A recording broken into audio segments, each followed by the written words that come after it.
Please take your seats. The meeting is about to begin. Remember to speak into the microphone, as this meeting is being recorded for public record. Please stand by. We are going on air in 5, 4, 3, 2, 1. Okay, good morning, everyone. We are here for the February 4th Planning Board meeting.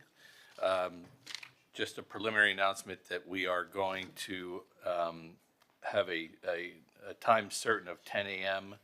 for Planning Board File 240708 and 240693, which pertains to the Deauville project. And there's also a Planning Board File 240719 has asked for a continuance. So. But we'll get into that as we go by. First, if I could get a motion to approve the minutes from the last meeting. Motion to approve. Can I get a second? Second it. Okay, all in favor? Aye. Anyone opposed? Okay, Mr. City Attorney.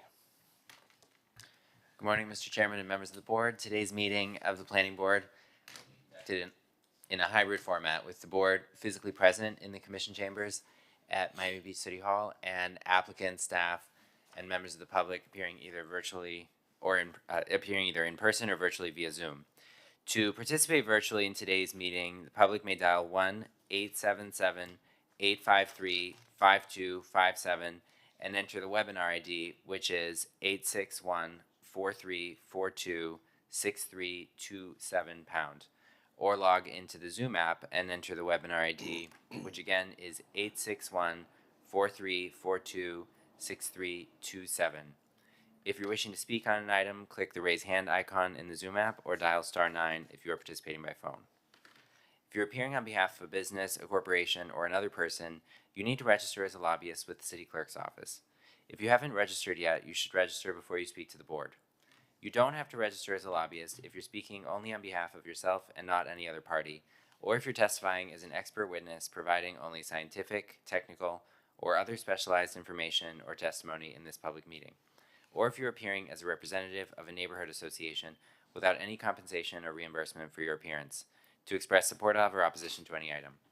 Expert witnesses and representatives of neighborhood associations shall, prior to appearing, disclose in writing to the city clerk their name, address, and the principal on whose behalf they are communicating. If you're an architect, attorney, or employee representing an applicant or an objector, you must register as a lobbyist. These rules apply whether you're appearing in favor of or against an item, or encouraging or arguing against its passage, defeat, modification, or continuance. Lastly, I'd like to swear in any members of the public or staff who will be testifying today. Please raise your right hands. Do you swear or affirm that the testimony you'll give in this proceeding is the truth, the whole truth, and nothing but the truth? Thank you. You got it back there? Okay. All right, everyone's sworn in. Thank you. We have quite a few requests for continuances. The first is Planning Board File 240656, 1235 Washington Avenue Nightclub. Before we begin, can I ask PJ to promote me on the Zoom call?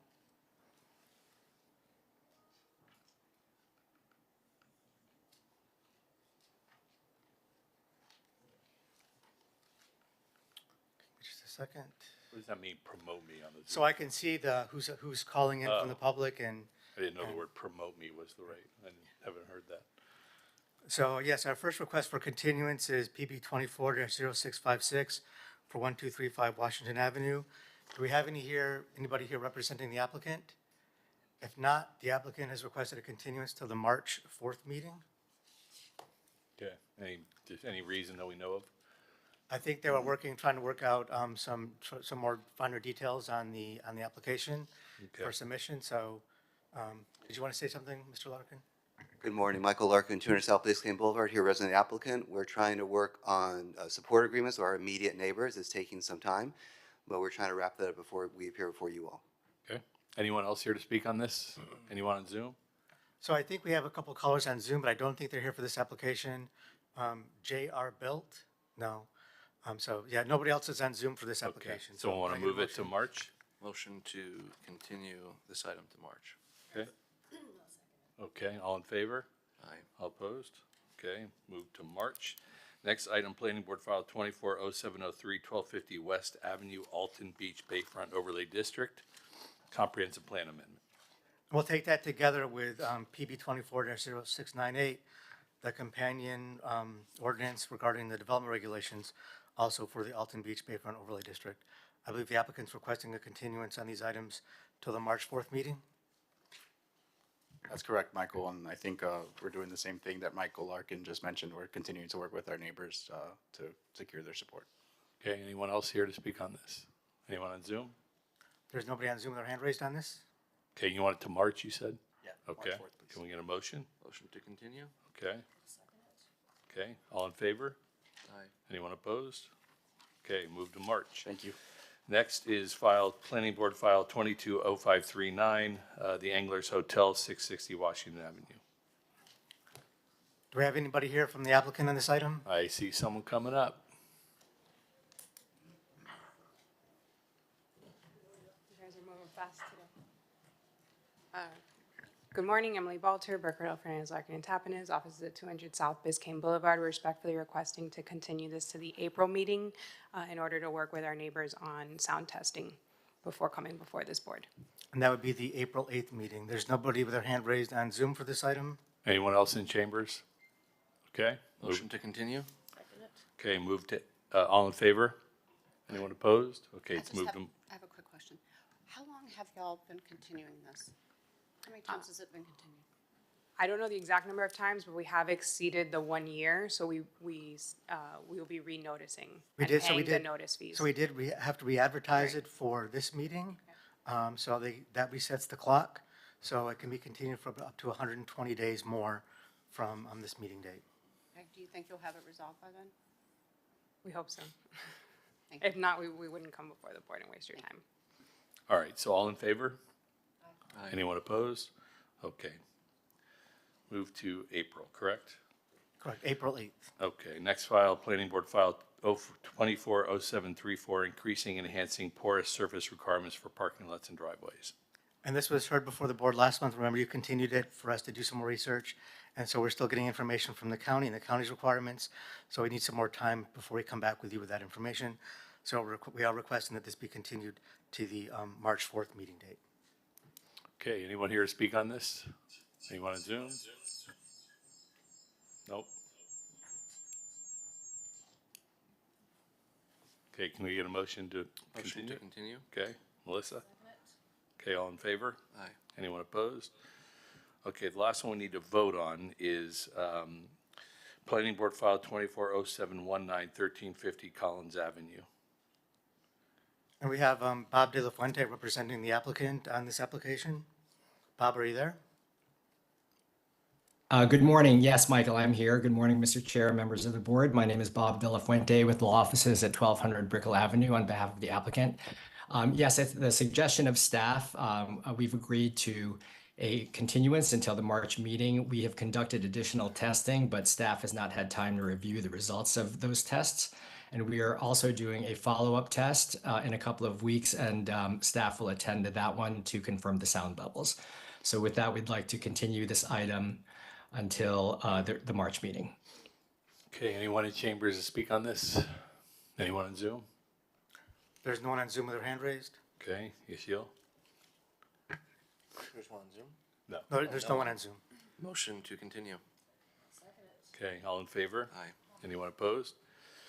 Okay, that's moved. So the next four items, I think, Michael, you said just have to be re-advertised? Yeah, I just want to reference those numbers because we did advertise them initially in the Herald, just so anybody who's looking at this, these will be re-advertised for the March meeting, and this is the PB 25-0737, the Lincoln Road West Residential Use Incentives Comprehensive Plan Amendment, the companion Land Development Regulation Ordinance for PB 24-0731 for the Lincoln Road West Residential Use Incentives, as well as PB 25-0738, the Lincoln Road East Residential Use Incentives, the Comprehensive Plan Amendment, and PB 25-0739, the Lincoln Road East Residential Use Incentives, the Land Development Regulation Amendments. Those will be re-advertised for the March 4th meeting. Okay, great. All right, as far as discussion items, I guess I'll make an announcement that yesterday a new planning board member was appointed, Keith Marks, and Matthew Gutnoff was going to present on the loading, including truck sizes and safety, so we're going to defer that. He will be contacted to see if he would like to present to us at another time, and 1501 Collins Avenue, I think, is being deferred. Right, to March. To March, okay. We didn't have time enough to hear back from them in terms of contacting them, so we need to give them more time to respond and give them availability to come back to the March meeting. Okay, so that'll be moved to March. Okay, so we're on to revocation modification hearings. Item 13, Planning Board File 210442, 743 Washington Avenue, the Vendome. And this staff report begins on page 15 of the board packages. So just in terms of the recent history, back on May 29th of last year, planning staff sent a cure letter to the applicant and requested they appear before the board for a progress report on June 25th of last year. On June 25th of 2024, the planning board held a discussion on the progress report and continued that to the July 30th meeting.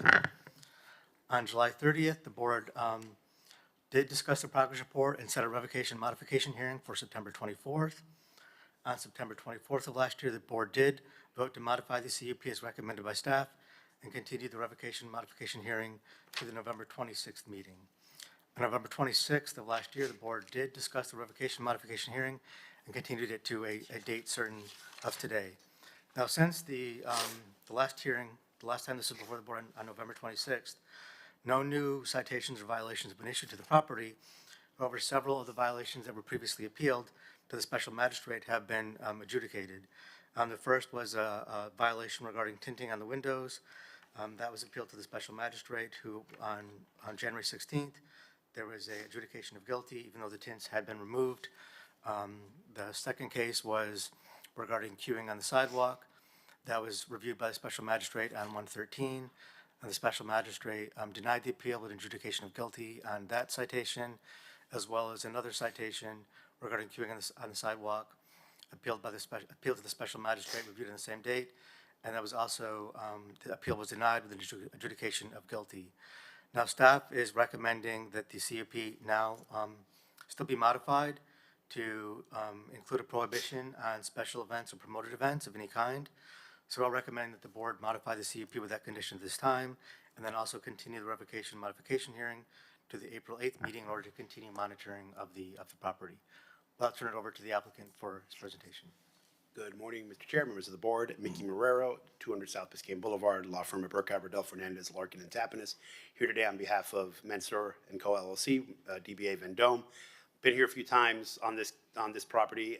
Again, we can go back or the whole history again if you would like, or I can just kind of focus on what happened since last time. There was that one Halloween night event, the only queuing violation that had occurred since the middle of May, when everybody got a queuing violation in May, when there was sort of like an emphasis on nightlife venues.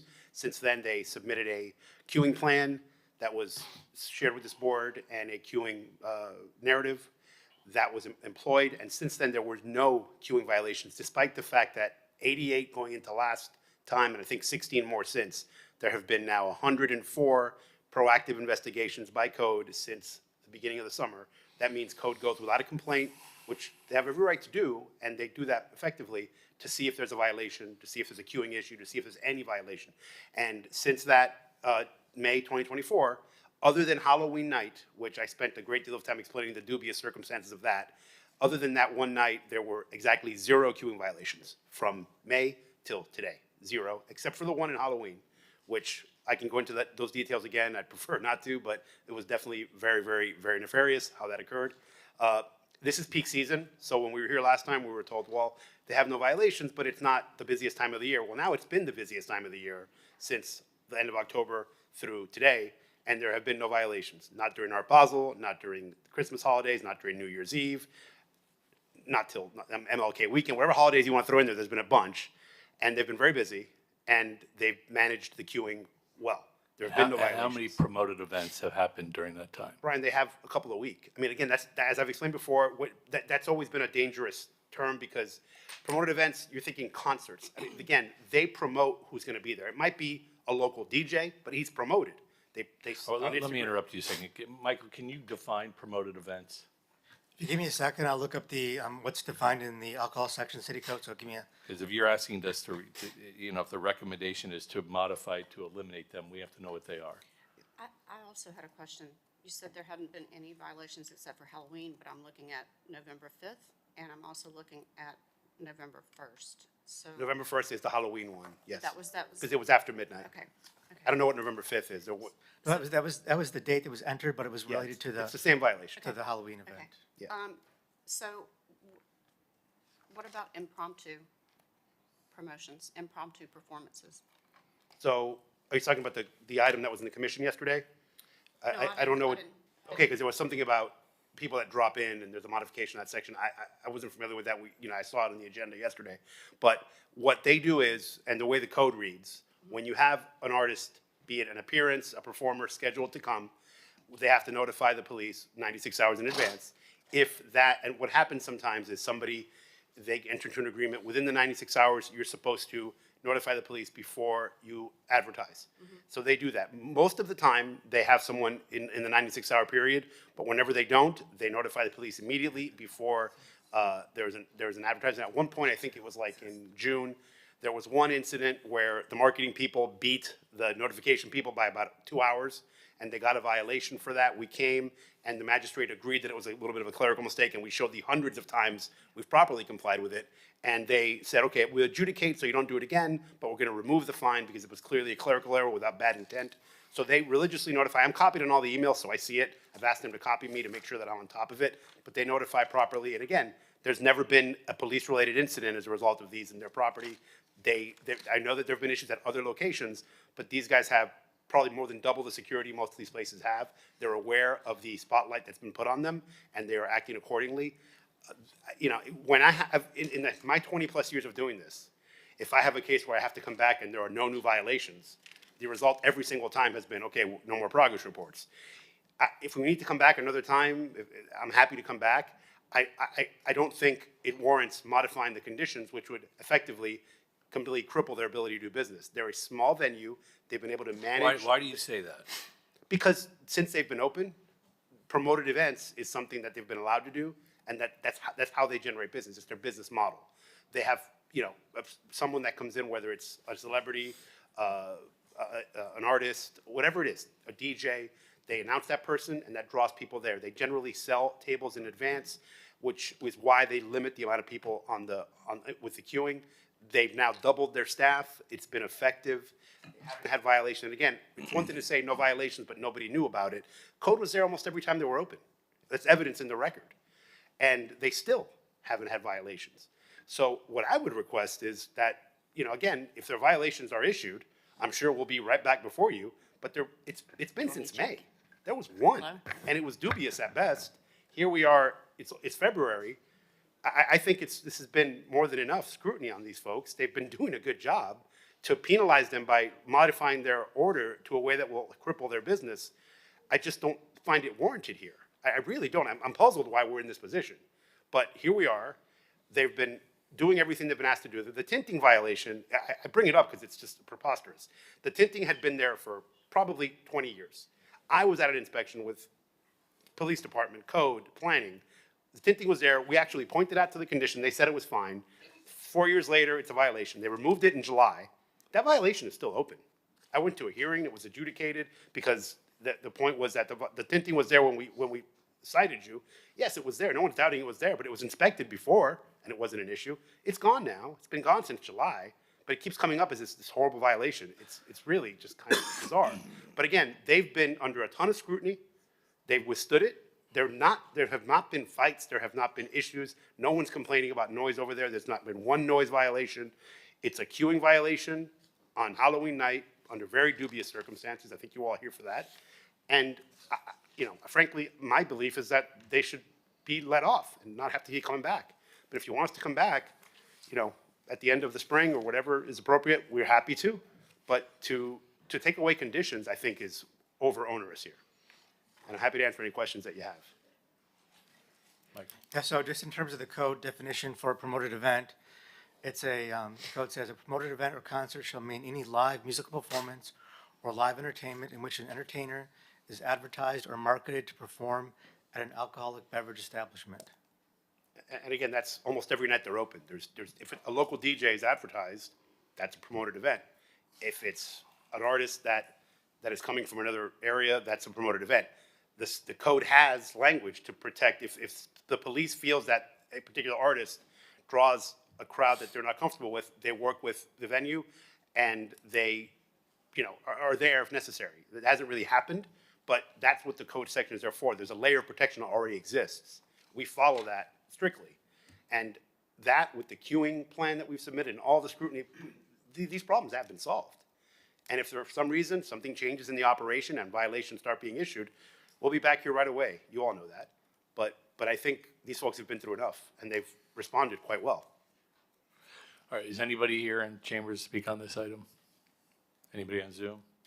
There's nobody on Zoom with their hand raised. Okay, close the public hearing. Questions?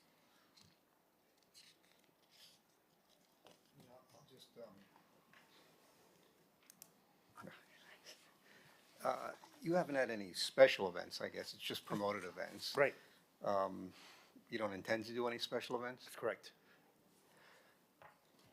I mean, maybe at the very least, we can prevent that from happening. I know that the queuing was a problem. Is it? I don't know. I mean, I don't drive by there 2 in the morning when I guess you guys are busy. I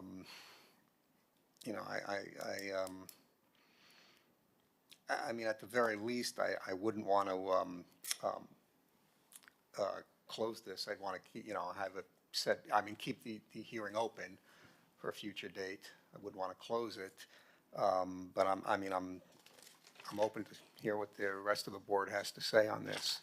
I just don't think it's something I'd feel comfortable just sort of letting go and, okay, you're free to go. Hopefully it doesn't happen again. I'd like to keep it open, just from some of the history. I think we need to be consistent as a board with the way that we address violations. I don't think, it's fair to, pick favorites, and just because somebody invested a lot more money in a space than somebody else means that they get a lot more chances to fix it up and make changes, and so after a violation. So I think they've clearly come here in good faith, and they've made the changes that have been able to put them in compliance. I'm impressed with the amount of code enforcement surveys that have been done where there's been nothing found. And if it's something that the planning board wants to take away promoted events for everybody, all nightclubs, I think that'll be, obviously crippling for the entire, all of Miami Beach. So I just don't think that this is, right now, I don't think it makes sense based on this. And so I would just, and in terms of leaving it open, so just logistically speaking, what would that do? Leave it open for another 60 days. We're still relying on the same code enforcement officers to go and do their random checks. If there's another violation, then I guess it makes it a little bit easier for us to modify or revoke their CUP. But if we were to, that also requires them to continue having to pay a lawyer to come back here and stay involved in this, when the only real difference is that I guess if they do have a future violation, it would be, I guess, a 30-day notice that they have to come and appear before us for a status report, and then another 30 days for a revocation modification. And so at the end of the day, it's not, and I should point out, there's no extreme time sensitivity because there's no neighbors who are complaining about this. Really, nobody's complaining about this. So I just want to point those things out. I'm in favor of closing this out, and I appreciate that they're working to increase security and change their queuing plan. And it seems like it's proven sufficient. Obviously, we'll be back, and if it's not, and we have the history of what happened, if they're back, but I hope they're not.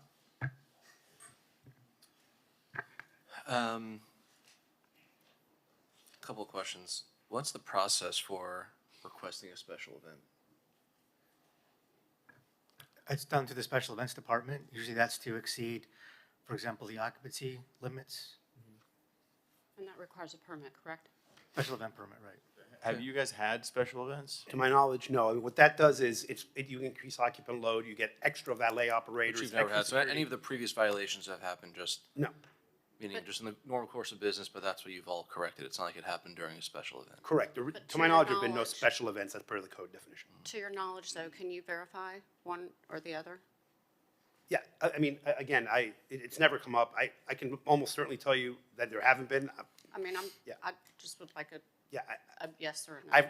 I'm gonna say no. With the, if there's one 3 years ago I don't know about, it's never been something that we've discussed. I don't believe they've ever had one. So I'd be in favor of keeping the security change in here, keeping the addition of the special events prohibition, continuing this to April, because then you have the whole spring break. I mean, if there are no issues after that period of time, then you guys have really just hit it out of the park, right? I mean, so that's kind of my personal sentiment. Then we take it from there.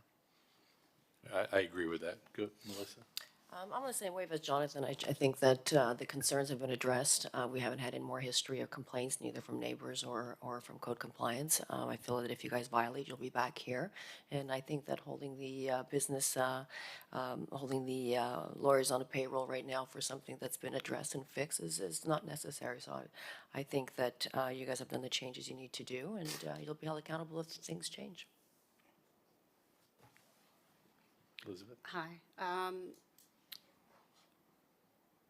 I appreciate that y'all have made all the appropriate accommodations, but I'm gonna side with Michelle and vote to keep this open and prohibition on special events. And I'm actually gonna add in the promoted events of any kind. I'm gonna go with staff on this. I think that if it comes back in April and things have gone well, there have been no issues after spring break and things like that, I think we can look at it again, but that's my position. Okay. Someone's got to make a motion. We'll see if it passes. So, I'll make a motion to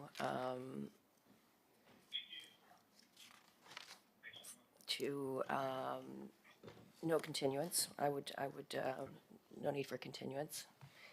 I would Basically, it'd be to just, to conclude the revocation modification hearing at this time? Correct. With no further changes? correct. Second. okay. I think you should call a roll vote. No, Was there a second on that? Yeah. John? Was- Me, Jonathan. So I'll do the roll call. Mr. Frieden, Yes. Ms. Latone, No. Mr. Needleman, No. Ms. Beatty, Yes. Mr. Cement, No. Mr. Elias. Yeah, I'm going to go no as well. So that motion fails. So, Yashil, will you make another motion? So I will make a motion to continue this item to the April meeting, to include the security addition, to include special events prohibition, but to strike out the promoted events prohibition. Is there a second on that? I'll second it. All in favor of that motion? Aye. Aye. Aye. Any opposed? Anyone opposed? Okay. All right. Compromise, wow. See you in April. All right, That felt good to start the day. let's just to be clear. See you guys in April, hopefully very short. Right, to be clear, this was to continue to the April 8th meeting, right? Yes. And Mickey, just so you know, this is for the public's safety benefit. All righty. Next is Planning Board File 230609, 1716, 1750 Alton Road, the Palomar Hotel.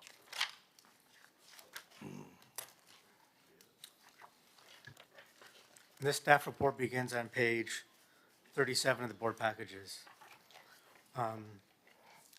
Back on December, almost 10 years ago, on December 15th of 2015, the planning board granted a CUP for a new hotel exceeding 50,000 square feet and including mechanical parking garage and accessory restaurant. As part of that approval, there included a condition that the pool deck the rooftop pool deck shall only be limited to the use of the hotel guests and their invitees. The applicant is now requesting to modify that condition in order to allow opening up of the pool deck in combination with the restaurant on the ground floor and make it open to the public. Now, we noted in the staff report, when this application first came before the board back in 2015, we had recommended that the pool deck, or the rooftop deck, close at 10 p.m., even for hotel guests. The CUP that was ultimately approved by the board allowed them to operate the pool deck until midnight. So we are recommending that as part of this change in operation, which does substantially increase the occupancy at the rooftop, that the pool deck be closed both to members of the public and hotel guests from 10 p.m. to 7 a.m. nightly in order to minimize impacts on the surrounding neighborhood. Now, as part of any sort of, the board does vote to approve the CUP today, we are recommending some additional conditions that were not in the staff report, including a condition that music shall not be plainly audible at a distance of 100 feet or more from the boundaries of the subject property. We are recommending that there be no alcohol service from the existing rooftop bar. Now, there's some ambiguity in terms of when that bar was actually approved. This project was approved around the time that there was a modification to this Alton Road corridor, and that included several code modifications, including the prohibition of outdoor bar counters. So recommending, especially with opening this up to the public, that there be no alcohol service at that rooftop bar. We're all recommending conditions, which I think the applicant will also hand out some modified conditions that they agree with, to ensure that any sort of rooftop restaurant use is associated with the ground floor restaurant use, because the code in this area does also prohibit or only allow activation of rooftop uses in association with a bona fide restaurant. So we are recommending that there be conditions to include that this rooftop use be associated and combined only with the ground floor restaurant. This shall not become a standalone, a separate alcoholic beverage establishment. With that, I'll turn it over to the applicant for their Real quick, presentation. Michael, what's the closest residential building to the Palomar? Is it Sunset Harbor Towers? No, there's probably the Palmview neighborhood, which is immediately across Alton Road to the east.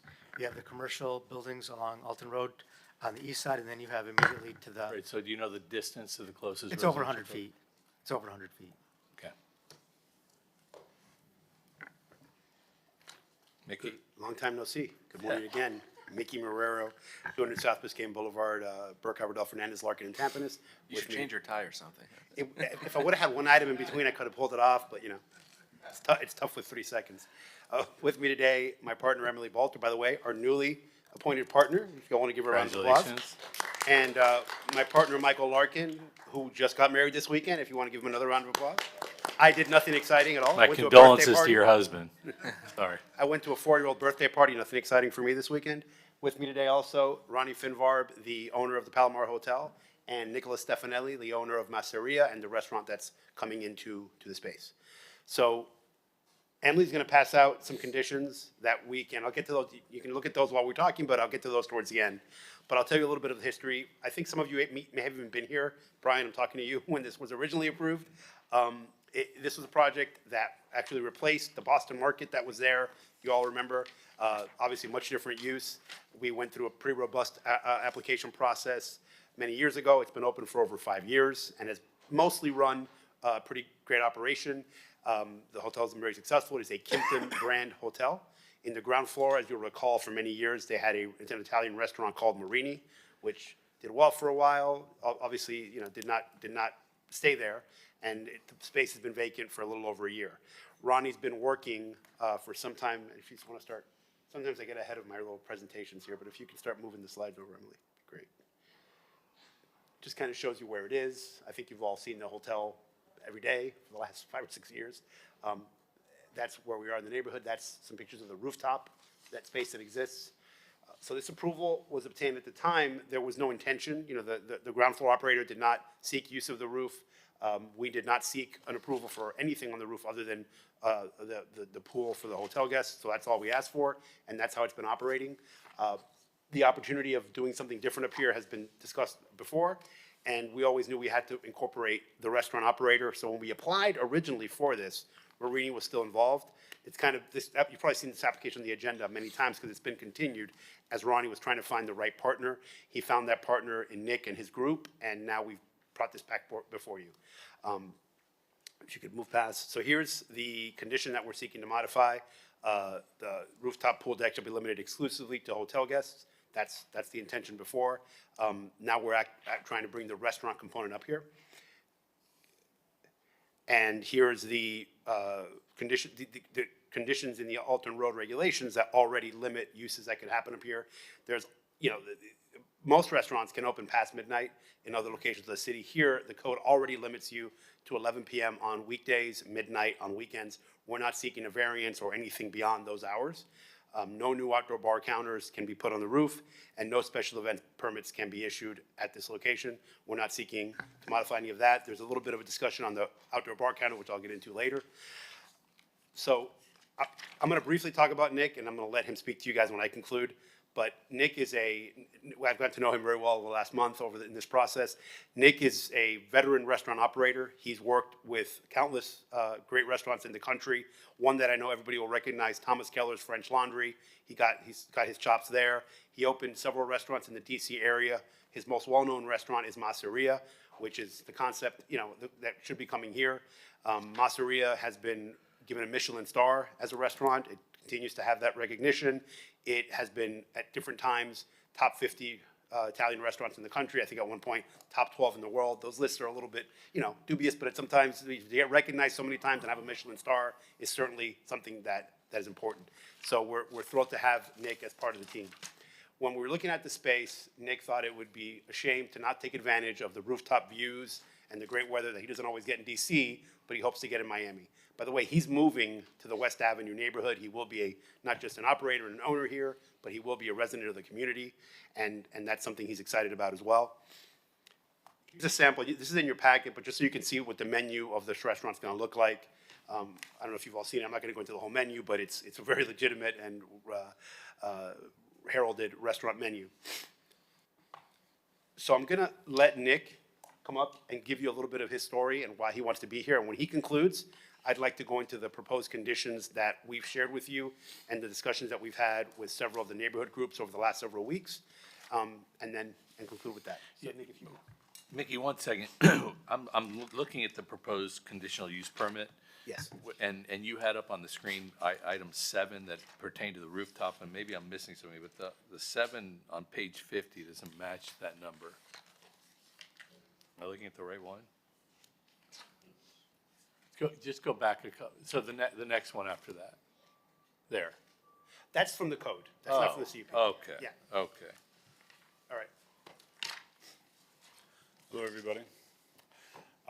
So we're super excited to be coming down here, and when I met Ronnie and we saw the whole space, we wanted to be able to completely bring our hospitality into the whole entire building. So now we're proposing before you what we're going to be able to do, and from the restaurant for what we're going to be running downstairs on the ground floor, being able to continue everything throughout the whole entire building, going into the rooftop and take advantage of what that rooftop does offer from a sunset and experience standpoint to the guest. So for us, we're a dinner-only restaurant, so the whole premise of what's going on pre-dinner or post-dinner, whether you're coming in to have a cocktail with us before, have snacks during the evening, eat on the roof, or be able to come in afterwards and have dessert upstairs and just continue the evening into 11 p.m. or midnight when we do close down.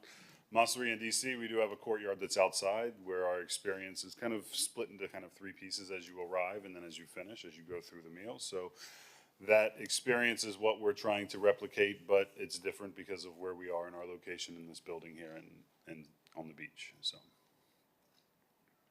Okay. Anyone else on your team? Okay. So if you have any questions for Nick or Ronnie. Yeah, we'll get to that. Here. Let's open a public hearing. Well, I'd like to get into the Sorry, conditions. go ahead. I thought you were finished. We're happy staff's recommending approval. We have 2 conditions.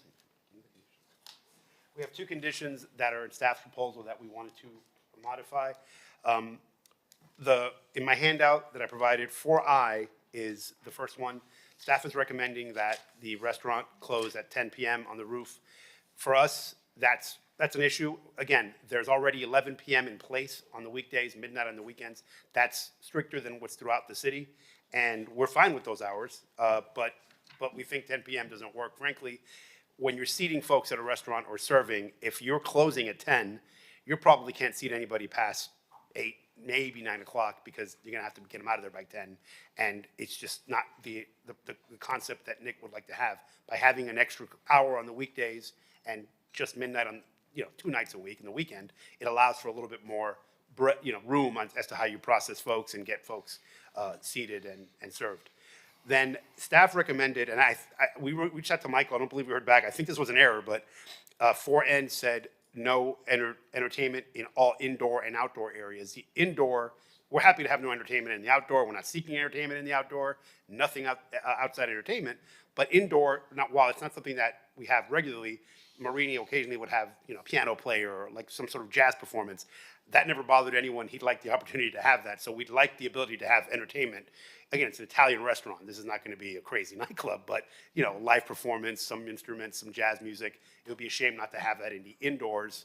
Well, I don't think anybody has an issue with it. So we were hoping just to remove the indoor from that. 4 additional conditions that we came up with over the weekend after our discussions with several of the neighborhood groups. And I know that Palm View, we've had a very robust discussion with them. We don't agree on everything, but I tried to come up with conditions that address their concerns and other concerns that we heard and work for us. I'll go over these. The use of the pool and pool amenities shall be solely limited to hotel guests at the Palomar at 1750 Alton Road and their invitees. We heard from some folks that Mr. Larkin had spoken to from Sunset Harbor that there was a concern that the 1790 project would be bringing folks over to 1750 to use the pool amenities. It's never been in our plan, but I went ahead and put a condition in there to address that concern. The next one of the concerns we heard is we really like your operator, we really like this restaurant, and if we give you this rooftop, what if he doesn't work out and somebody else comes in and they're a problem? So the condition we came up with to address that was if this operator, meaning Nick and his restaurant, choose to leave the space, the rooftop would then have to close to the public until we come back with a new operator. So we couldn't just replace him with a less desirable operator without coming to you all. And it wouldn't be just that we have to come back. We would close that roof to the public until we get an approval. Third, at all times that the rooftop is open to the public, a restaurant menu will be available. That's just, there was some concern that this is really gonna be a bar. It's absolutely not gonna be just a bar. It's gonna be a restaurant, but we want to put a condition that the restaurant food will be available at all times to all guests, and that's really the intention. Finally, as Michael Belush mentioned, there is a counter that was permitted that's already up there that kind of feels like a bar. We don't want, and I know the fear is that that's going to be a traditional stand-up bar where you got people screaming for drinks and talking to the bartender. That's not the intention here. So the condition that I put was to keep it there. It's permitted, it's been there, but to use it in a way that won't impact anybody. And the idea came from, I think it was our discussion with the Sobey West neighborhood folks. They mentioned that Catch, there was a lot of concerns in Sofna about the operation of Catch and their rooftop, and they have a service bar. So it's not the bar where I can go scream for drinks, but it's a station, it's a staging area for drinks to go to the tables, people eating at the restaurant on the roof, so they don't have to bring them from the downstairs bar. So this condition says that it's a table-seated area. People could sit there for dinner. If you're a traveler, it's on your own, you don't want to sit in a full table, but you want to sit, you could sit there. And you could also, drinks can come from there, 2 tables. That's a service bar, but it won't be a traditional bar that I think is the concern. So those are the conditions that we came up with. Just to be clear, so it would be, the people sitting at the bar would be eating at food. So you would have to have food to be sitting at the counter. Okay. Correct. And then in speaking to Michael this morning, he mentioned the concern that how can you really operate a restaurant up there without a kitchen up there? And we recognize that. We've talked to Nick at length about it. His concern is just design, the level of kitchen that he wants at this level of restaurant that he operates is well over 6 figures to try, in the 6 figures to design alone. So we want to make sure we get approval here. It's for him to spend that money on this new business to design a kitchen. The kitchen that he would design is state-of-the-art kitchen. A condition can be placed in here that we will not open the rooftop to the public until that kitchen is approved and permitted. That way, there's certainty that a kitchen will be there, and there's not this having to bring things from the bottom. He will absolutely have a kitchen up there when the restaurant opens. We're just hoping to get the use of the roof allowed before he invests all that money.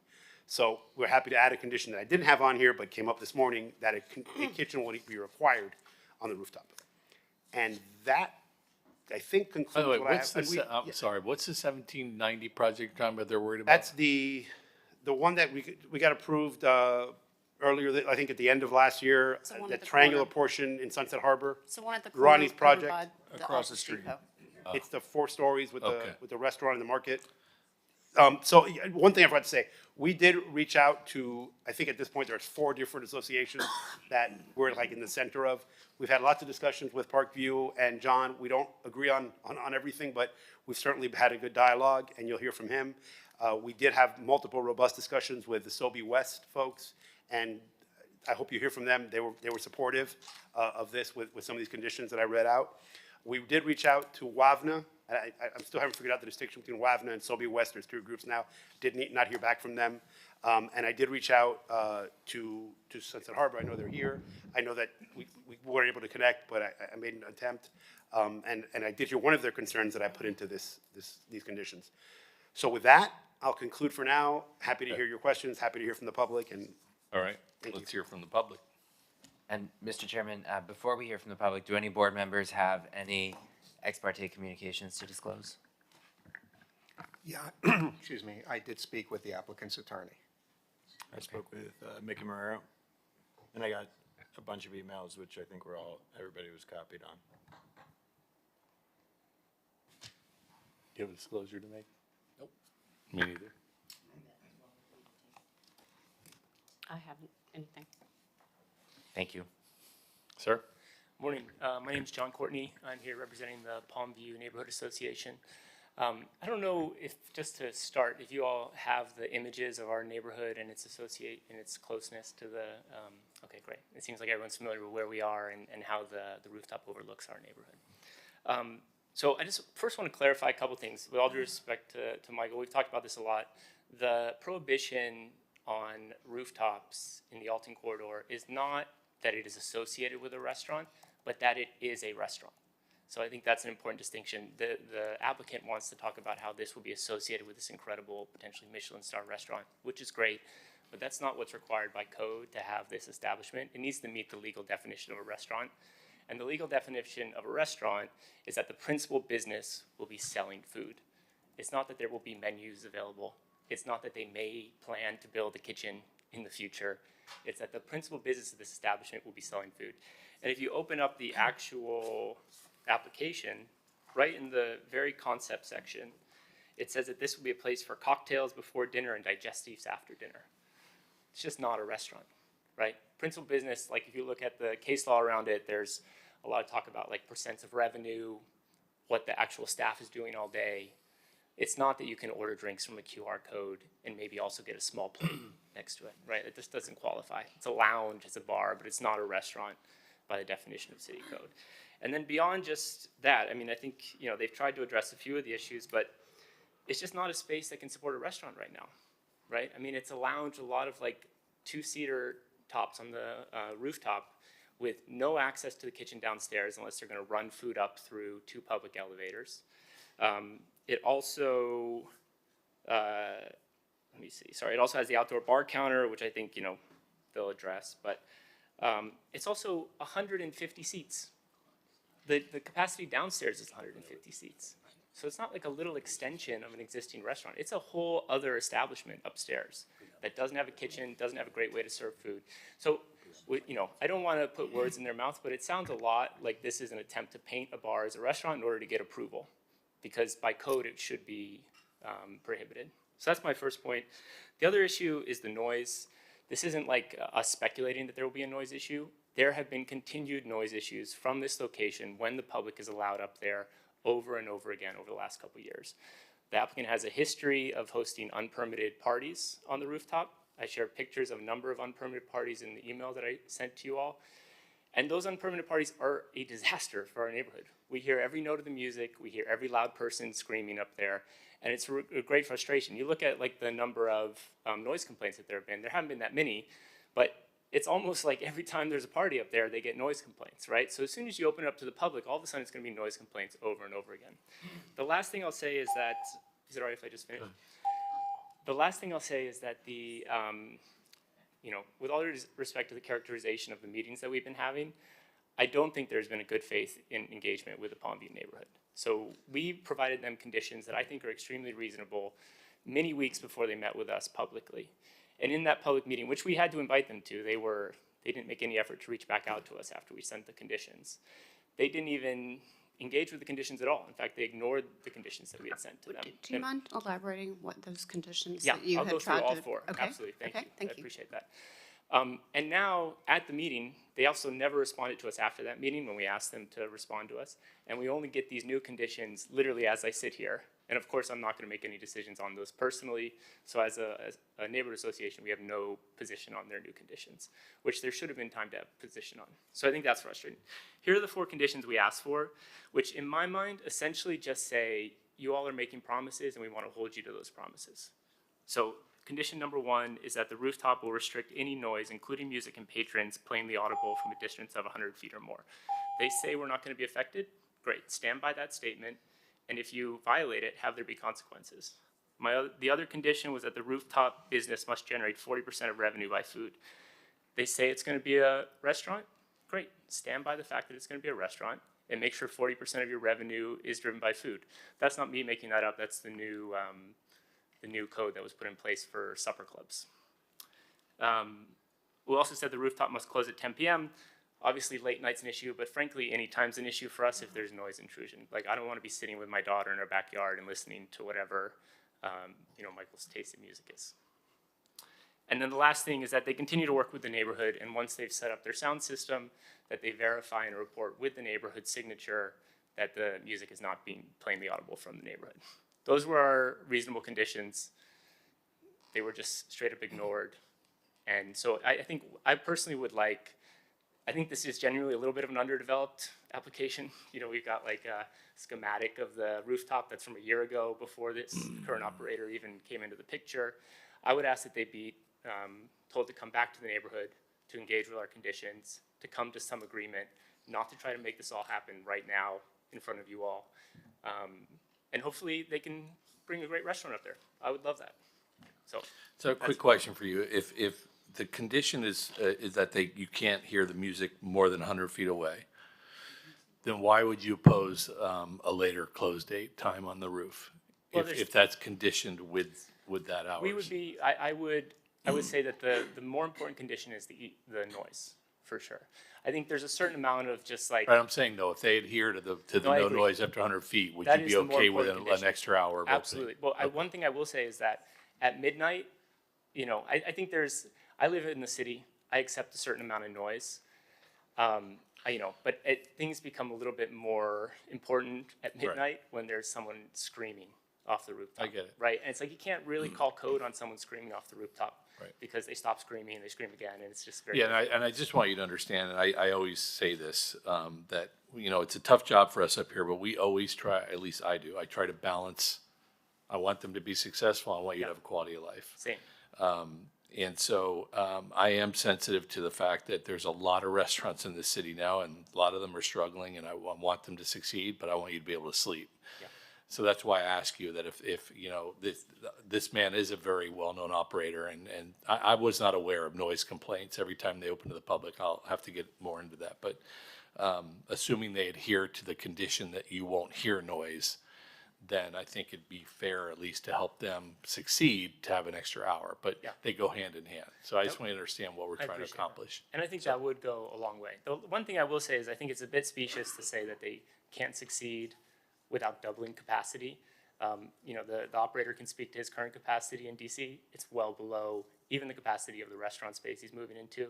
So to say he needs to have substantially more seats to succeed as an operator, I think is a bit specious, but I'll let you all Okay. follow up with questions. Thanks for your time. I appreciate it.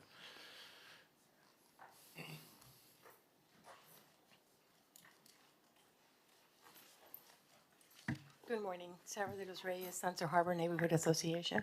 The Palmview reached out to the different association, well, after myself, and them in regards to this issue because they're closest to what's going to be the Palomar, even though we're pretty close. And by the way, Brian, there've been numerous issues with the Palomar. I remember one afternoon, they started a party at 2 p.m., and everybody could hear the whole music in the neighborhood. And then code had to sit there until 8 p.m. because I believe they were allowed to have the speakers open until 8 p.m. And they finally closed them down. So they have had code problems there before. We disapprove of changing the CUP. Like John said, it is not really a restaurant on the rooftop. I also do not like the fact that the hotel's guests, they're going to be a security jeopardy for them. They pay to be at the hotel safely and enjoy the premises themselves as they pay to bring other people from outside. I think it's going to be a logistic. Either you create a whole restaurant on the rooftop of the Palomar, which really belongs to the hotel and the hotel guests, because it wasn't created like that from the beginning. And also, like John said, adding more, if they cannot be successful on the ground floor like Morini was, then you're not going to be successful at the rooftop of the Palomar when it wasn't really a restaurant from the beginning, created, marketed, and all that. It's like in addition to, you know, they'll add this, they'll add that, they'll do some of the code and stuff like that. I hope they're successful, because we would like successful restaurants in the neighborhood. But if they're not successful in the ground floor, how do you think it's going to be up there? Plus you're also encouraging into the people who are paying at the hotel to stay there. That's one thing that I found. And it is my belief that anyone from the the public should not be allowed, just anybody from the public. It's not going to be their neighborhood people that are going to go up there. They all have pools. They all can go to different places. So it's really other people that are going to be allowed on the pool deck. Alton Road, the Airbnb, also is right across. It's owned by the same developer. It is my belief that they probably will be allowed to have those guests go up there. So I think you need to listen to the neighborhood. We all have, been around for a long time. We do not want this to be another Mondrian, another code. And how are you going to measure the 100 feet noise from that rooftop to the park view or anywhere else? How are you going to measure it? We don't even have the decimal system. It is up to the code compliance ears. Whoever has a good ear or a bad ear, it will be the noise. And you know that. Everybody knows that. Okay? Please do not change the cup. Thank you. Anyone else in chambers to speak on this? Mr. Lyle, nice to see you. Good morning, everybody. Lyle Stern, 690 Lincoln Road. So I've known Nick Stefanale for 10 years. I met him through the developers of the project that he's in DC. Masseria is an exceptional restaurant that has won Michelin star. Nick's been voted, among the top chefs in DC and around the country. He has an unbelievable background. I introduced Nick to Ronnie several months ago because Nick's been looking to have a place in Miami or Miami Beach for a while. You all know how personally committed I am to the evolution and elevation of our city. We have the opportunity, and this is just one of them, we have the opportunity to bring in great chefs, great operators, seasoned track records from around the country, and elevate the experiences in our city with responsible chefs who are not running clubstaurants and have no experience, no background, and no desire to run clubstaurants, and bring elevated dining for our community here.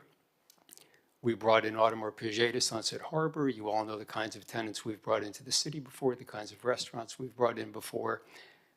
I never stand in front of you, trying to present, what's the saying, a wolf in sheep's clothing.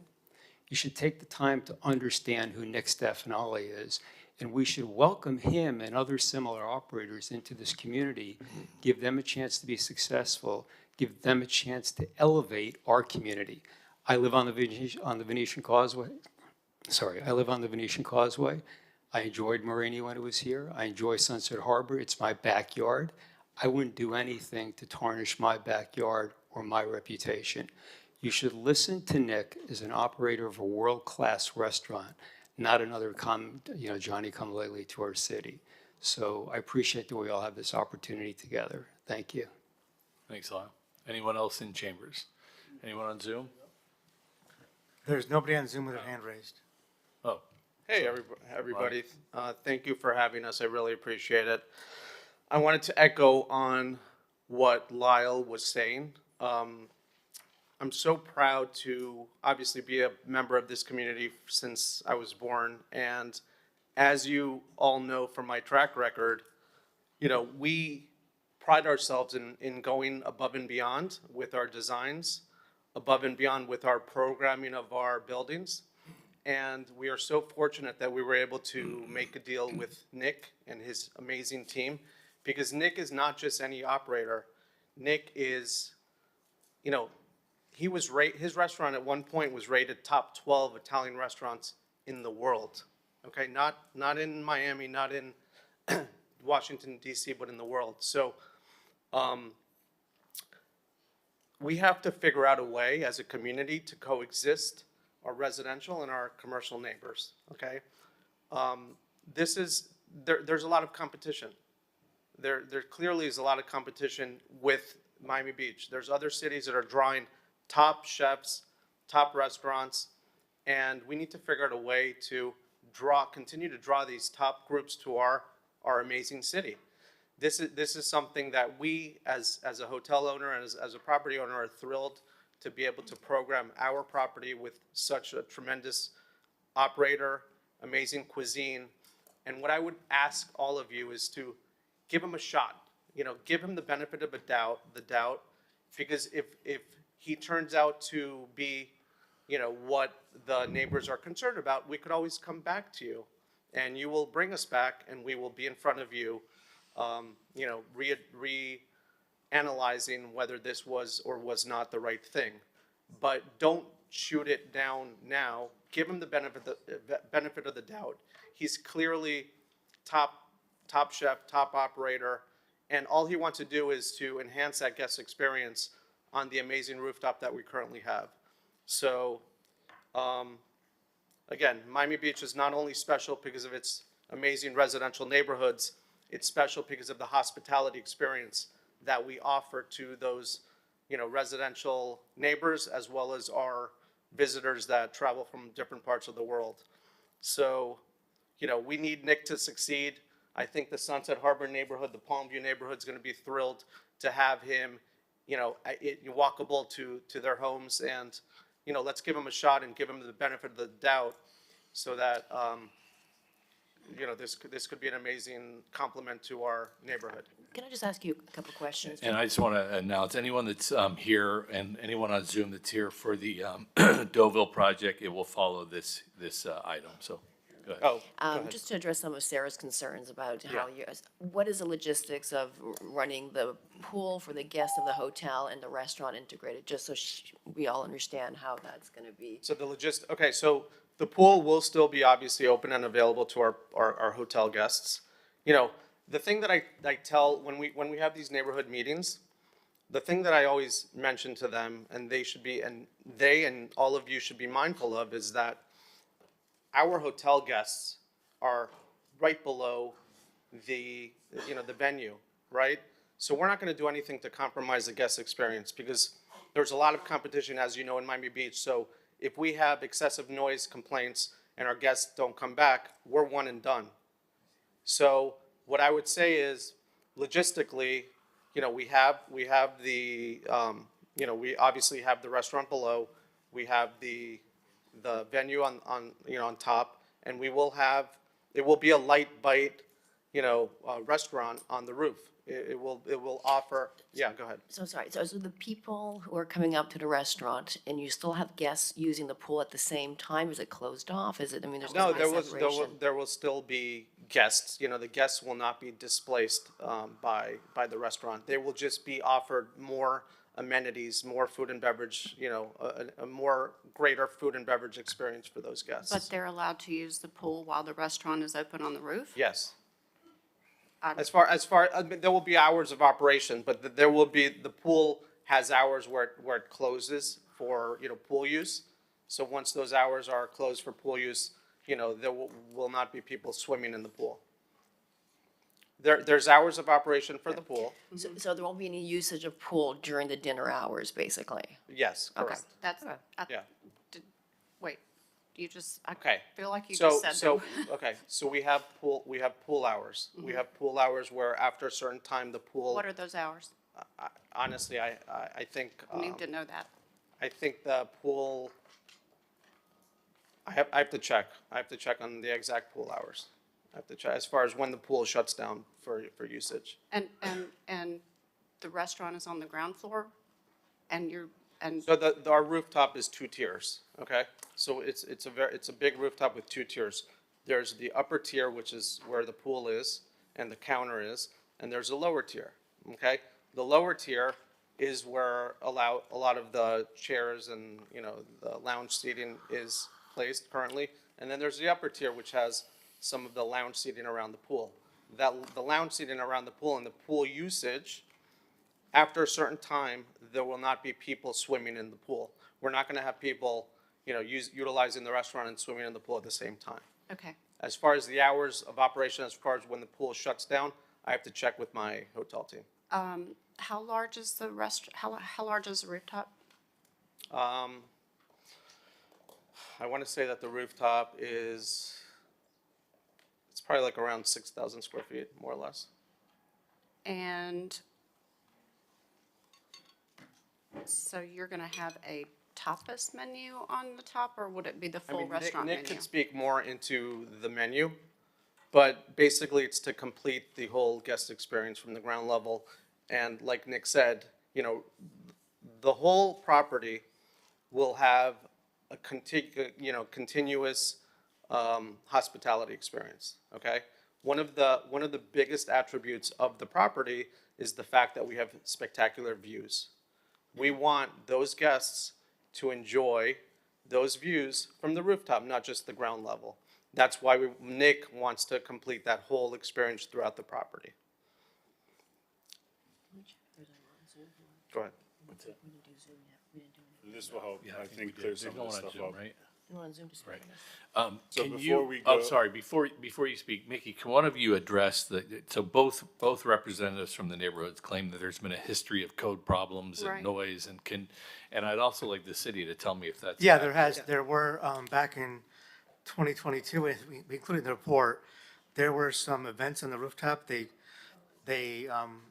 were operating, they didn't have a special event permit. They can't get a special event permit, and there were violations for loud music on the rooftop. So, yeah, that happened back. And when was that? There were, looks like several citations back in 2022. Brian, I can address. Yeah, I need you to so- because. And I have, while Again, I'm up we here. want to balance it, but. Absolutely, no, we're prepared for that. So, and I do have several rebuttal points I'd like to jump into, but I'll do that one first. So admittedly, and we've talked about it at length, there were 3 different events. And 2021 and 2022, you know, I've talked to Ronnie about it. Unfortunately, it was a prior operator. They're not involved anymore. I will give you an example because we talked to one of the members of Sobey West, Stefan Janez, had a similar experience at his hotel, the Hotel Gathering. So Ronnie allowed the Gay Pride group to use, they told him, we don't need a special event permit because we're a citywide special event. It was a big successful event. Apparently a lot of commissioners were there, but it was loud. And over a short. Why was it loud? They have bands There was or music, they there have was a DJs? DJ. In retrospect, the operators of that event and the organizers did not completely follow the rules. We learned our lesson. And there was 3 events over a short period of time. Okay. The last one was about 3 years ago. They were admittedly problematic. They won't happen again. Lesson was learned. But I'm not gonna tell you it didn't happen. The folks But involved are basically, no they longer had an there. event without a permit. They So- had an event without a permit. All They right. were under the impression they didn't need a permit. It's still a question because it was a citywide special event. There was some confusion there, but nevertheless, they were under the impression that the event was permitted. It was a widely attended sort of charity event. It Right. hasn't happened in 3 years, and certainly now, I'll just go into, you know, there were no noise Was there a protections. Michael, was there a CUP in place during this time? Yes. Okay, the prohibited events and they had Well, one. the code prohibits special events Okay. in that district. And right. so they got a citation for having the event and for noise. I don't just know. want to make sure I well, understand. According to the violations, the citation was issued for failing to comply with conditions of the special event permit. So I believe that it sounds like a special event permit was issued, even though it probably should not have been. But even though it was issued, they still failed to comply with those conditions. Okay. And your position is it was a one-off party that that the owner didn't have control of, the event court, they did all the. And there, again, going to one of my next points, there were no noise protections. That we're agreeing to the conditions of modifying the whole speaker system in the roof, be directional speakers down and have testing as required by the conditions. We're happy with that condition. We could even talk about additional testing if needed. As to the, and again, this is now a restaurant. I think we're sort of stuck in this, well, what if somebody's going to eat downstairs, but they go have a drink and a snack up there, it's not really a restaurant. It's really for both. There are plenty of tables. People will, for example, if you're on a date, first date, a Valentine's Day, maybe you want your dinner to be at the roof. If you're a family of 5, maybe you want it downstairs, but you still go check out the roof, have a dessert there. It's an evolving concept, but it absolutely is going to be a restaurant. It's not going to be. Right, no, I'm trying to help you. Yeah. I'm trying No, to I hear figure you. out that back then it was a one-off party that will never happen here. And we're happy to agree. I didn't, John, I apologize if I missed it. I had 3 conditions. The 4th one you mentioned on the sound testing, I don't think we have a problem with that at all. I mean, we're happy to sound test and work with them on that. I think that makes total sense. Let me just go through my rebuttal points, if you don't mind. One of the concerns was raised, well, how about the hotel guests? Ronnie's, in every discussion we've had, that's been at the top of his concern, not only for the Palomar, which is in this building and right under this restaurant, but he also owns Different Flag, but he owns the Marriott Residence Inn abutting this. And that's another restaurant, hotel that's mostly families and travelers, not party people. And he doesn't want to impact his business on either hotel. So it's important to him not to have this become a loud problem. Both of his hotels are closer than anyone else. The pool may be open a little bit later, but the restaurant doesn't even start to open proposed until 4. It may be that it actually opens later depending on business when it operates, but most of the time that the pool will be used will be prior to the restaurant's opening. And the only people that will be eating up there at the time would be hotel guests at the pool that have a snack or a drink while they're at the pool, but only hotel guests. So, the dinner will be when it's open to the public. Mickey, I see that on page 48, it says the pool deck shall be closed between the hours of, it says midnight, and that's stricken, and 10 p.m. to 7 a.m. How would you, actually, I would say that's too late Well, and too early. That condition addresses the operations of the restaurant. So It that's why we wanted addresses it the to be. pool deck. I had asked about the pool deck and that, this, Well, I mean, the way that Michael and I had talked about, the restaurant is on the pool deck, so that's what, that condition addresses the restaurant, right? but the pool would have to be closed. I mean, it can't be, Yeah, our recommendation is that the operation cease up there at 10 p.m. and what about the pool being open? Okay, so, sorry that I didn't clarify earlier, but the pool, the actual pool, the hours are sunrise to sunset. Okay. Those are the pool hours, okay? Great. How is food delivered Oh, to and the so- roof? Go ahead. Yeah, so one of the conditions that I didn't get, and I apologize that we just got these, we drafted these over the weekend because we had meetings into Friday I night. feel like this is, Yeah. I don't know, I feel, Well, I would suggest, let's listen to what Mickey's rebuttal is. Yeah. I do believe that we should get comments from the board, but I think with all these different conditions, that we get some discussion. And I do believe it'd be worthwhile to continue the application, Yeah. so we can firm up the conditions, because there've been a lot that have been thrown out, it's a so. lot. So the condition that literally I came up with while speaking to Michael before this meeting today was that there was his concern was, you don't have a kitchen up there. We absolutely will have a kitchen up there. We can put a condition that this restaurant on the rooftop will not open until the kitchen is built and approved. And he's absolutely always been his plan. I was just speaking to Lyle. He recognizes a kitchen of this level, of this type of restaurant, it's very, very expensive to design. It has to be road tested. It's a big expense. No, that's a fair condition. So we're happy to put it in there. We can't open without a kitchen up there because we know we need it, but we don't want to spend that money if you all turn this down. So that's why we haven't done it yet. But we're happy to put that condition in there. The percentage of revenue, I understand where John's coming from. We tried to address that different ways. One thing that Nick has told me, and his restaurant has won many awards, Wine Spectator magazine, things of that nature. If I go to dinner with my wife and we each have a small plate, as you can see me, usually I don't have too many small plates, but folks do have small plates. But sometimes we're feeling like it's a festive day, Valentine's Day, anniversary. We might order a $150 bottle of wine. It may be that the wine costs more than the food. Not always, but that does happen at his restaurant. And we don't want to be in this monthly working with staff, I don't know how auditing you, I percentages. don't know how you audit that anyway, but, Yeah, that's but what I we're trying- understand John's point, though. They want this to be a Our primarily a intention is restaurant. that we will comply with those numbers. We just, the monthly auditing, just, I don't know how Right. that would work. I've never seen it happen.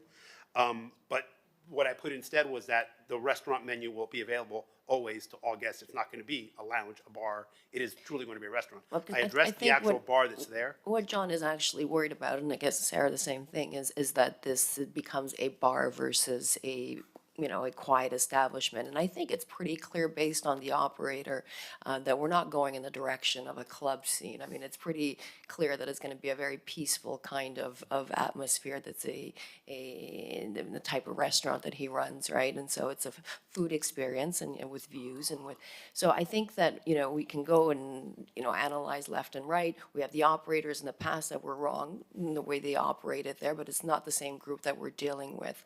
So if we can address the noise level, music level as a first, because I think it's the noise that everyone is concerned about at this point. What establishment goes there is not, is just, will it lead to dysfunction in that neighborhood? Will it lead to loud noise? Will it attract a crowd that wants to stay late and scream?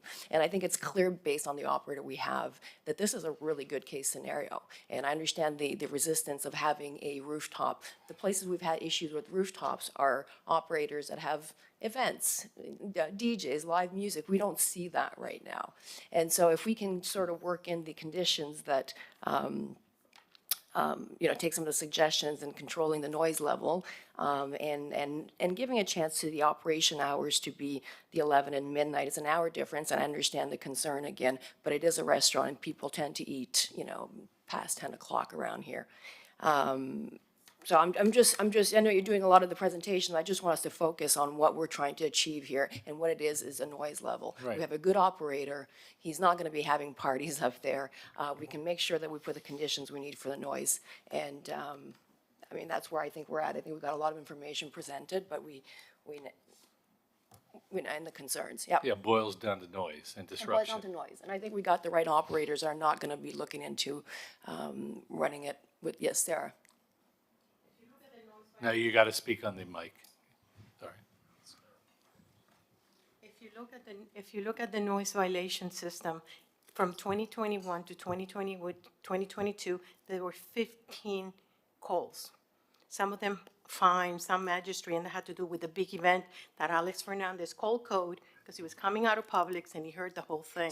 And that was the one on 2022. That was the big one. Right. The one that they had the music, the stage. Everybody in Sunset Harbor heard it. We didn't care in the afternoon, but we didn't know how long it was going to go on. But there were 15, so you need Right. to look That's at the not list. gonna happen Right. again. So you need to look at the list because there were noises, even though there were some Right, of Sarah, them. but that's a Right. different. But it's a different, and I But also, I hear there's you. still, there are violations of noise. I know that. Whether they said, oh, I can't hear it as a code, but there were 15 of them in your system. I would actually think that this is going to bring down the noise level even during the day by elevating that rooftop and making it even a little, you know, classier. You're gonna be bringing down also the amount of I mean, to be successful in a restaurant, they should know is service, good food, and great cost. That's what they should be concentrating instead of like now having a bar upstairs and all this stuff that was never intended to be in a hotel. All right. Marilyn, that door, we closed the hearing. Go ahead. Yeah, Marilyn Freundlich, Sunset Harbor. I just want to mention something which you all need to be aware of. We had an experience with the Harbor House, which, you know, it's a fantastic place. Sarah and I sat with them for hours and hours explaining to them, you're very welcome in Sunset Harbor, the food, all that, but there is no entertainment in Sunset Harbor. I mean, we said that to these guys until we were blue in the face. They opened their restaurant, blah, blah, blah. Now they want to bring entertainment to the restaurant. Right. That is the new thing that they're striving for.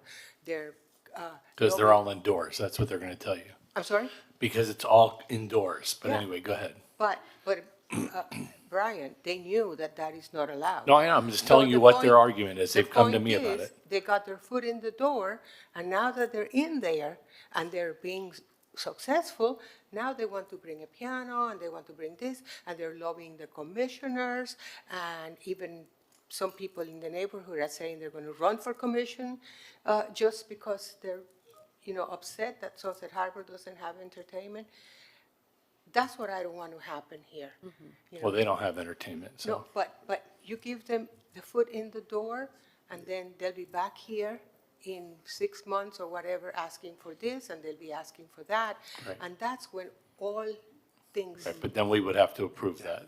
Yeah, no, but I'm telling you, that's. I understand. It's upsetting to us that we sit down.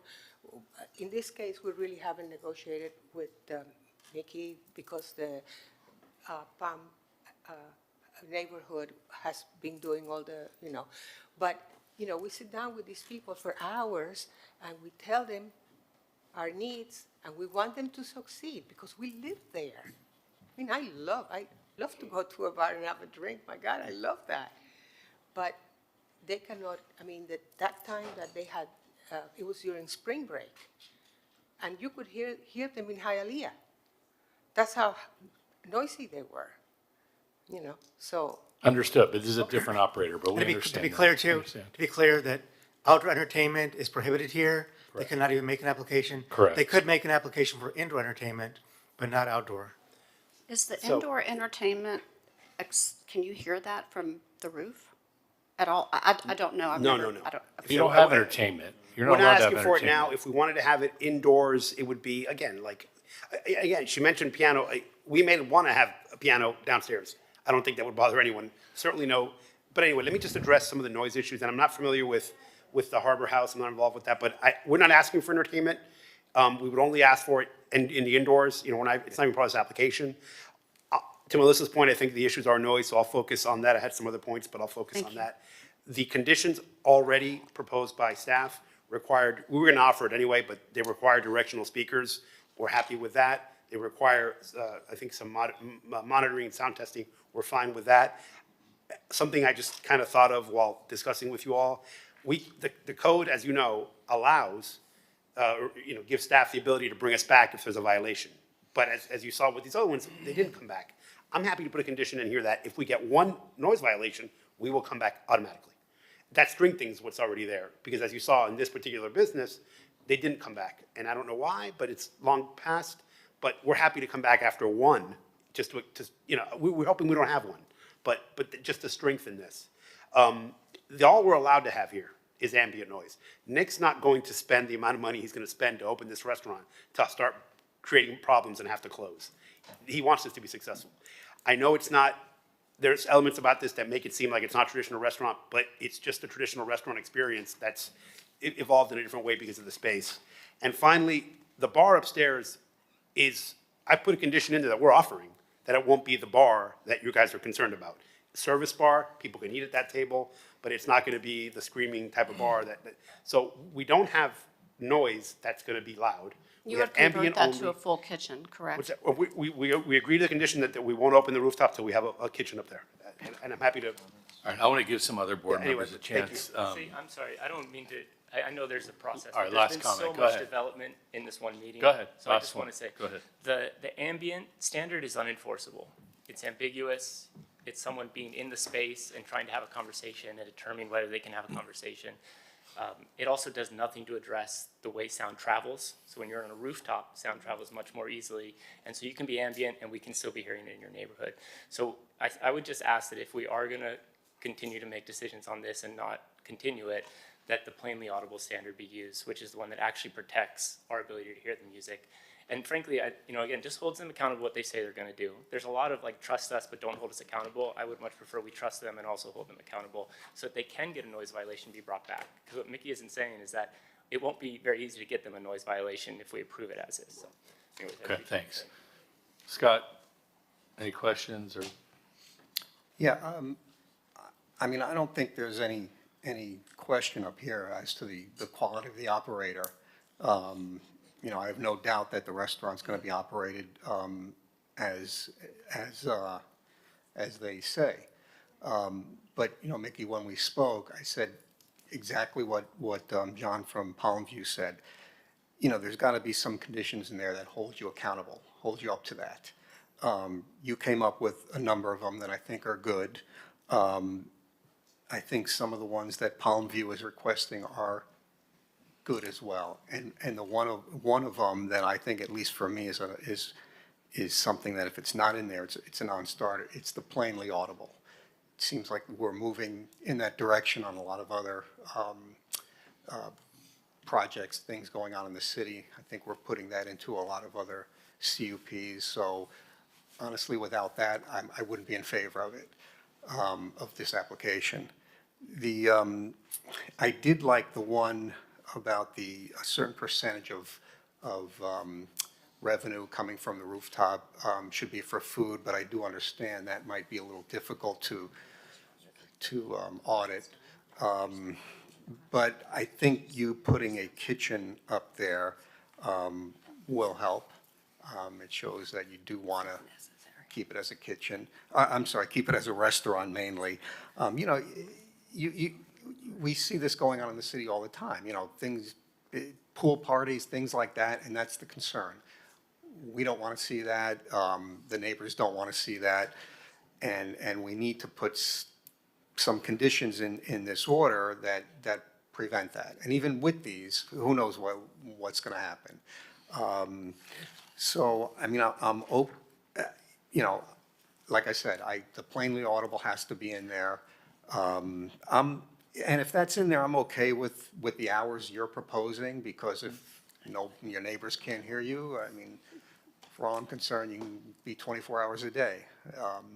So I'm okay with the hours. Let's see. And as staff said, you can't get a special event here anyway, so I'm assuming that's part of it. I mean, I'd like to hear what the rest of the board thinks. Ideally, you know, if there's too much back and forth up here and we can't come to a decision, I would encourage you to sit with the neighbors of Palm View and maybe Sunset Harbor and try to work something out. If we don't work something out here today, you'll probably have a sort of a direction to go in. But that's where I stand on this. Jonathan? Yeah, I think we can find a way to make this work. I think it's in everybody's interest to make this work, because as many people in your neighborhood that there are who don't want any noise, they also want a great restaurant there. So one of the, there's a million different things. I do agree that this should be continued so that we can work out some of these details. I'm happy to sit with you all and kind of go back and forth to help the process if you want. There's different ways to kind of play with the different factors here. Number one, starting with, if there's no noise heard from your neighborhood, then pretty much all your complaints go away. And so let's start with that and work backwards from there. So, what additional sound attenuation devices can we implement, whether it's foliage, whether it's some sort of, foliage screen, not blocking the sunset, of course. But, and then, obviously, there's ambient noise, ambient speakers, but, sound level. If it means bringing that down a little bit lower, obviously you don't want like a awkward silence up there, but if it means bringing it down a little bit lower so that it can't be heard, then maybe that works. I agree, the sound studies are difficult, right? The sound studies are gonna be before there's 150 people up on that rooftop. And so that's the challenging aspect for you all, I guess, to come up with a solution to make sure that, you do your sound study, you test the ambient noise, making sure that once there are a lot of people up on that roof, that's not being heard to by the neighbors. Other ways of doing it, I don't know what type of menu you're planning on serving, but it sounds like you're going to have a full kitchen up there, which is great. Whether that means a full menu or not, I think there needs to be something about in the conditions that there is food being served. It's not just a few tapas here and there. It's like actually you can sit down and have a meal. I think I get the sentiment in terms of wanting to monitor the percentages, but I think that's something that in a year or two from now, you guys won't even nobody's going to want to do that actually. And so that's why we have conditions. That's why we have code enforcement in the city to kind of help monitor these things. And so you guys shouldn't have to. You guys are just, but by putting in, having a full menu of sorts up there, now whether it's the same identical menu, you know, I don't know. That's something that I think should be done. I definitely agree with having the kitchen built before anything opens. I wanted to clarify, so for the bar, you guys are you have to be seated at the bar in order to order any drinks, right? So, I mean, that's a good thing. I mean, the idea, I mean, I don't know if you've been to like Sugar at the East Hotel in downtown. That's not the vibe that anybody wants, right? And so the idea is to kind of like chip away of that in a way so that it's a much different atmosphere than that, because that's what everybody's concerned about. No special events, that's already a given. Let me see. So in terms of the new operator, there's a condition that they're agreeing to, that if there's a new operator, then the rooftop has to close until a new operator is approved by the planning board. I guess is there any way to make that a little bit stronger in the sense of like, you know, that the CUP will automatically revert back to what it is now? Does that make sense? Because you know. Well, yeah, I think it's pretty clear that if that operator ceases to operate up there, then they can only use the rooftop pool for hotel and hotel guests up till the hours that were previously indicated, which is greater than what's is proposed right now. So. Is that a condition in the? Well, that's what Mickey had offered. Right, so we're gonna add that. Yeah. Okay. And then Because just so everybody knows, so typically, if there's a change of operator, as long as somebody files an application and pays the fees to the planning board, we can approve the change administratively. In this case, it's going to be pretty clear, it will be clear that that is not the case, that once the operation ceases for the current operator, then the rooftop pool area, the restaurant seats cannot be open to the public, and that will require an application back to the planning board. That's 4P, that's their 4P, Yeah, they're yeah. added. Yeah, because operators matter, I mean, that's important. In terms of the time, the schedule, I prefer sort of, you know, easing into it. I was thinking what I had written down was last service at 10 on weekdays and last service at 11 on weekends. That way, you know, people can still be up there till midnight. You know, everybody's out by midnight. But at the very least, I mean, one of the concerns from neighbors is that you have the people who are there later in the evening ordering drinks. They're the more rowdy ones, and so kind of stepping that back. But I don't think anybody, you know, again, it goes back to this issue of if there's no noise, then then you guys can come back and ask for that additional hour, you know. Just to be clear though, Jonathan, so if you're doing the last service at 10, I mean, doesn't it kind of actually is less defined? You know, you say last service at 10, but they can stay longer and eat past 11 o'clock. Are we Well, I not think better off? it's still closed at 11. Right. So if they're closing at 11, they won't be able to take people after 10 anyways to serve Well, it's food. always been a gray area, right? Right. Because in all these places, what does closed mean? We're Right. not serving anymore, but are you kicking people out? So, you know, I don't know what the actual regulations. I think you're you know. still enjoying your meal. Here, it's pretty defined that the but- restaurant Yeah, I shall mean, it only should be open. closed. I think it should be They're closing closed. their I think doors. last service is more Well, but do you, confusing than. but a restaurant can be closed, but still be having people enjoying the rest of their They meal. just can't order anything else. Nick is. No, See, I think read when a closed restaurant as is closed. closed, People have to everyone's be out. by I that agree. time. Everyone's Right, out. and Be so, out by listen, that time. that's fine, so I'm just saying, we can keep the, you know, I'm saying last service at 10 on weekdays and close at 11, like. Well, if you have an end close date, I don't think it matters when you serve. Last Because service at time. Closed at is 10:40, or at 11:40, at 10:45, somebody's ordering one last tequila shot. They gotta be closed. At 11, so I 11, think, right. I think that if we just keep the closing time, then, you know, they. Yeah, I think it's not necessary. Leave It's it up to another- them to decide they're serving. Not at until 9 I'm gonna o'clock or die at 10, on, all right? So, it's fine. So just, those are my thoughts. I think there's a way to work this out. The key is the sound studies. I get it. We've dealt with other clients of Mickey's where we've had sound studies that work and don't work, right? So that's gonna be a huge factor in this, and sound attenuation. I mean, they've come a long way, in terms of barriers or, little, whatever they set up. The only other thing I question is the amount of people, that you're planned to have up there. I mean, that's a lot of people, all seated, so it's gonna be, that means a lot of servers going back and forth and a big operation up there. And so I guess I have a question of, is that really, given the spacing up there, is that manageable so that it's not, and it doesn't end up being people standing up and standing around? I know that's not the plan, but it's a lot of people out there, so I don't know what you can do in terms of the numbers of like thinning it out a bit. So to that point, we talked about that. It's a large space, and when you do block loads, you have to account for the space. If you don't put tables there, then you have to account for standing area. We don't want standing area. Yeah, So okay. it may be, Jonathan, that it's so successful that that rooftop is full all the time. It may be that we end up, partitioning off half of it and it doesn't get used as much as we, but it's harder to ask for more than less. So we wanted to have the opportunity to explore it, and it may be that it doesn't, it's not fully occupied all the time. What are the plans? Because I see that included in the seating are the pool chairs. So that's, Right. that takes away, but are you planning on like removing the pool chairs and putting anything No. else The in? pool chairs would say that's not going to be a Okay, so restaurant that's better for the numbers. I mean, takes away some.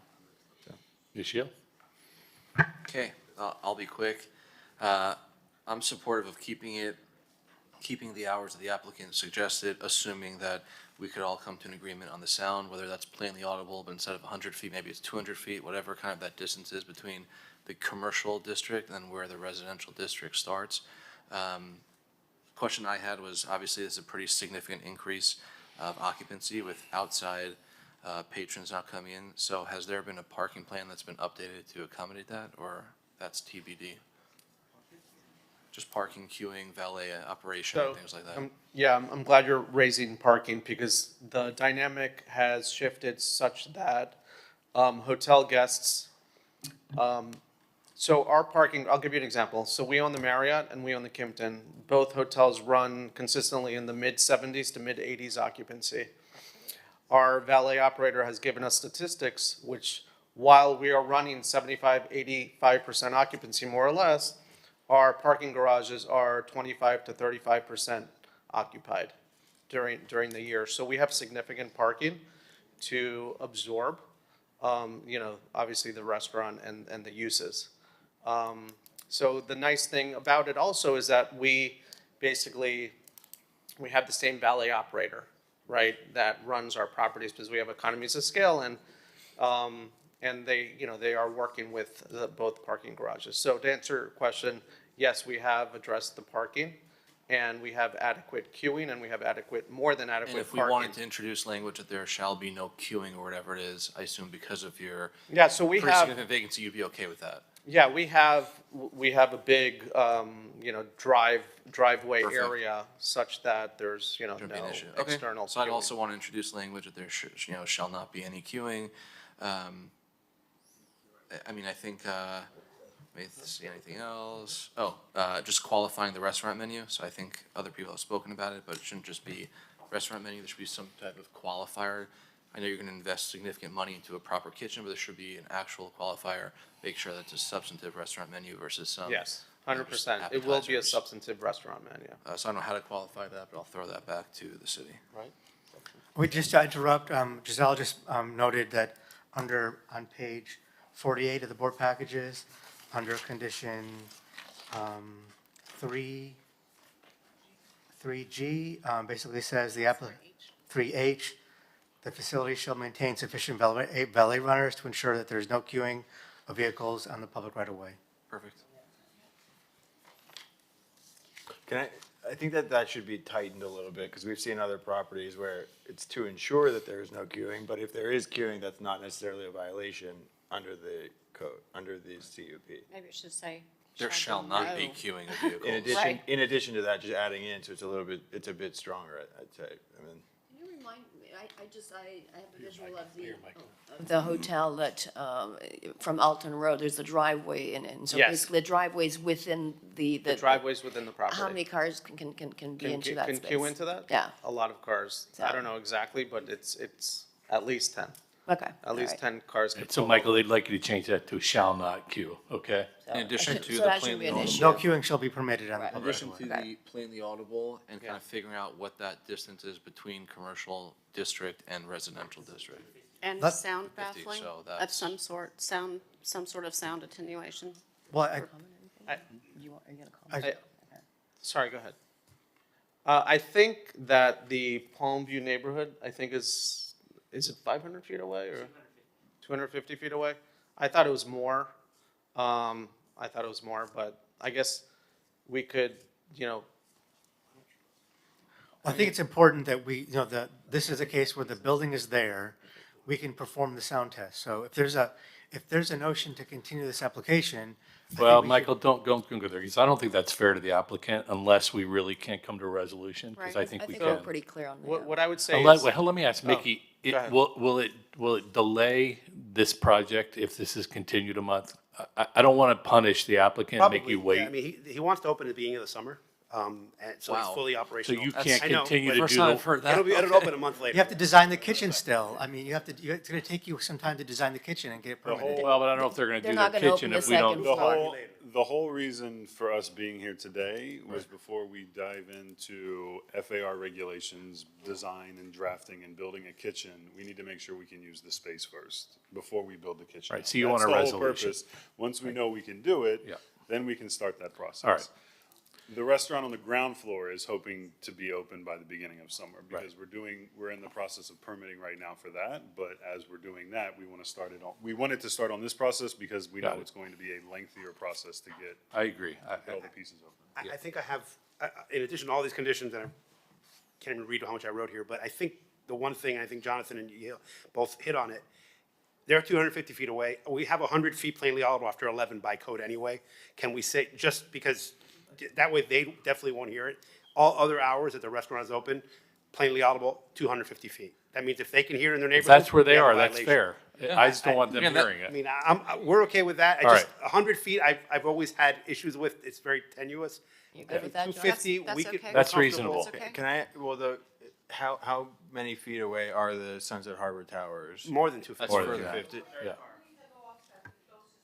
Right. It's a lot. And it's 100 But feet they're facing the after other way 11 anyway. All right. Any other comments from Elizabeth, Melissa? Because otherwise you're going to I'm- make a motion. I'm good with, Okay. I'm good with Jonathan's All right. and Michelle's. Okay. I think we're there. All right, she'll make a motion. Okay, so I'd like to make a motion to approve this item with the proposed additional conditions proffered by the applicant, but adding in language to ensure that, I guess, noise shall not be plainly audible within 250 feet of the property. I would say 250 feet or more. 250 feet or more. Okay, perfect. Changing the queuing to say that there shall be no queuing in the public right of way, not And- just to ensure. And adding the requirement of the And that- kitchen. Adding, kitchen, adding, full adding kitchen the and requirement rest- of and a menu. proper, restaurant quality kitchen Before they. on the rooftop. Can we say to serve the roof? It may just be like a floor below or on the roof. Just want to make sure I have, I would say to be Dedicated. served, but food shall not be delivered through an elevator, meaning if they're walking it The up or bar, whatever it the is. bar needs to be closed. Oh, but meaning. That's, Yeah, we're just- just adding that as a Right, condition. not a problem. Yeah. You proffered it, we're going to accept it. No, absolutely. And that a restaurant menu shall be available during operating hours, but again, I'll defer to staff or the attorneys here. How do we ensure that it's a substantive restaurant menu? Just say substantive restaurant menu? You can say that. The reason I didn't put, because it's probably going to be slightly different. I think it'll be probably. I just want to 80% ensure the that same, it's but meaningful, you're substantive not is a word I offering can use. appetizers. It's because not then- going to be like 5 apps. It'll be a real menu. So substantive, I think, I mean, works. he's a pro, so again, I'm sure whatever I say, they'll satisfy, but. Yeah. Maybe, Yahil, we could say, as, on the menu is subject to the approval of staff. That it be a full menu, yeah. Okay. And not just. I hope you like Italian. What standard? I just don't know what the standard is. I'd like to, I think I said they don't like substantive is fine. Italian, I don't know. Have you had something like this before? It has to meet the definition of a restaurant, so it's up to, they have to have the kitchen of sufficient size to meet the occupancy that's proposed. So that's something that We could include that it has to be qualified as a true And that's restaurant. determined, that's defined, right? It's subject to the plan director, right? Okay. We're okay with that. Okay. Okay, and then in 4P, by the public shall cease until a new, not will, but shall cease until a new operator is approved by the planning board. So I just want to make Sure. sure that if this great operator goes away, I mean, that day. Everything stops. That day, everything stops. Not everything, just a public open roof. The hotel and the restaurant upstairs. will still Yeah, be Michael, 4P, the word will Correct. should change Shall, to yeah. shall. And one last thing I just want to mention on the rooftop bar area, in terms of the condition, subject to the review and approval of the planning director, because I need to make sure that this does not meet the definition of an outdoor bar counter. So I want to make sure that that's Right. Understood. subject to That's review the by point. planning director. And I think with our qualifications, it does, but I'm happy to agree to that. And then just, again, a question to kind of the resident groups here. Does that hopefully satisfy your concerns? And if there's violations, they come back before us. What I are- mean, this is a compromise. We give them their chance. If Right. they blow it, they blow it. But with their chance, it's in line with Correct. like, the expectations. Can I just No, ask, we put as many restrictions as we can. to- sound testing, We just want them to be successful and also take care of the residents, because ultimately. was is sound testing Yep. included? Because I mean, that should be part of the, they should Michael. have a sound study. I think there was a mention of sound study in here, wasn't We don't have a sound testing condition in here. What, I don't have, what's the condition Michael gave in the direction of speaker? There's something about testing or no? There was We can something- include that under condition 4N, to include the testing of the sound system, subject to review and approval of staff. Okay. All right. Can I get a second? I'll second that. Okay. All in favor of that? Aye. Aye. Anyone opposed? Okay. Hope we reach a good compromise. See what happens. Good Thank you luck. all for your patience. Enjoy the rest of your day. Okay. Thank you. And I apologize to everybody waiting for the Deauville project, but that is now on the agenda. So we will go forward with item 16, Planning Board File 0708 and 240693, North Beach Oceanfront Overlay District Comprehensive Plan Amendment and Development Regulations for the North Beach Oceanfront Overlay District. So I'll give a brief introduction and turn it over to the applicant for their presentation. Just in terms of the process, because this does include an increase in FAR for the site, there's a 6-step review process that these ordinances must go through. Step 1 occurred on November 26th, where the planning board reviewed the initial ordinances and continued them to the January 7th meeting. After the planning board review the ordinances, the code requires a public workshop to be held after that. That public workshop was held on December 17th of last year. In terms of step 3, we are in step 3 right now.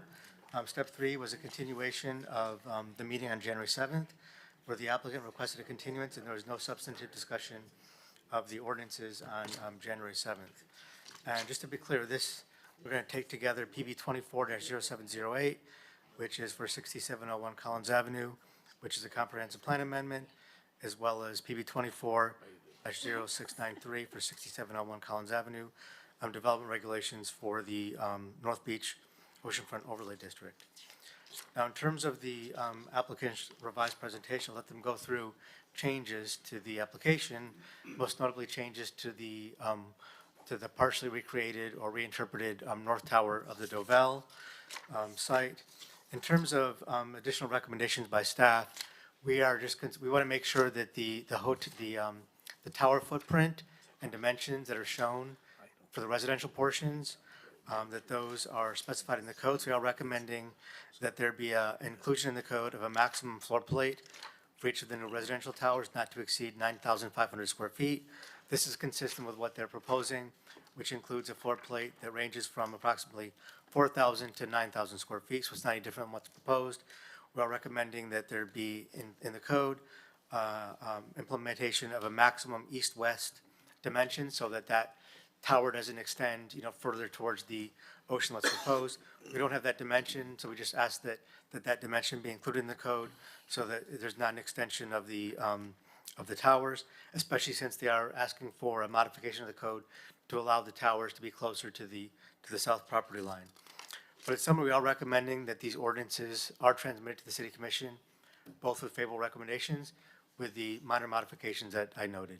I'll turn over to the applicant for the presentation. Thank you. Mr. Martin. Thank you, Chair. David Martin, 3310 Mary Street, Coconut Grove, Florida.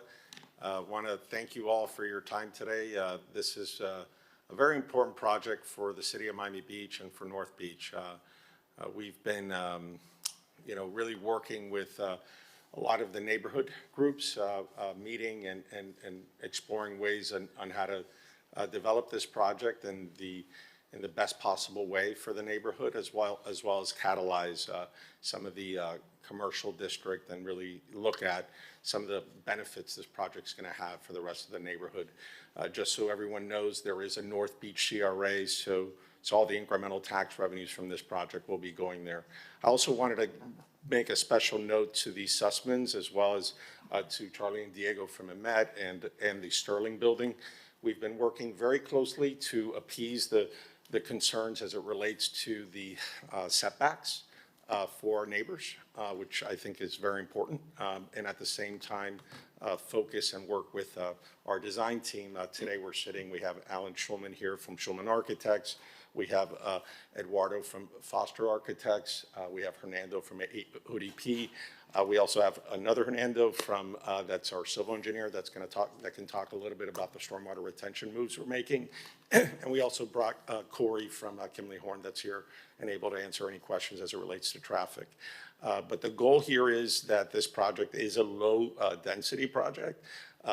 We really are reducing the amount of, in our view, impact and from a density standpoint and intensity, and really trying to really pay homage and tribute to Melvin Grossman and that era that the Deauville had, and how important the reconstruction of the Deauville, what it means to this community, what it meant when it was demolished, and what it means to rebuild it back. And we really feel that this is something that can be a very positive impact to the rest of the neighborhood. So I just wanted to thank you guys for your time. I'm going to be talking a little more very soon, but I think on that note, if maybe either Michael or Alan are going to talk. But thank you so much for your time, guys. Thank you. Pleasure. And I think I told you yesterday, congrats on all the outreach, because we got a number of supportive emails. Great. Well, good morning, Mr. Chairman, board and staff. Michael Larkin, 200 South Biscayne Boulevard. Here was the applicant. David literally took everything I was going to say. I have really nothing left to say right now. I'll be back at you later in the presentation when I describe the legislation in greater detail. I'd like to turn it over to Alan Schulman right now to start the design presentation.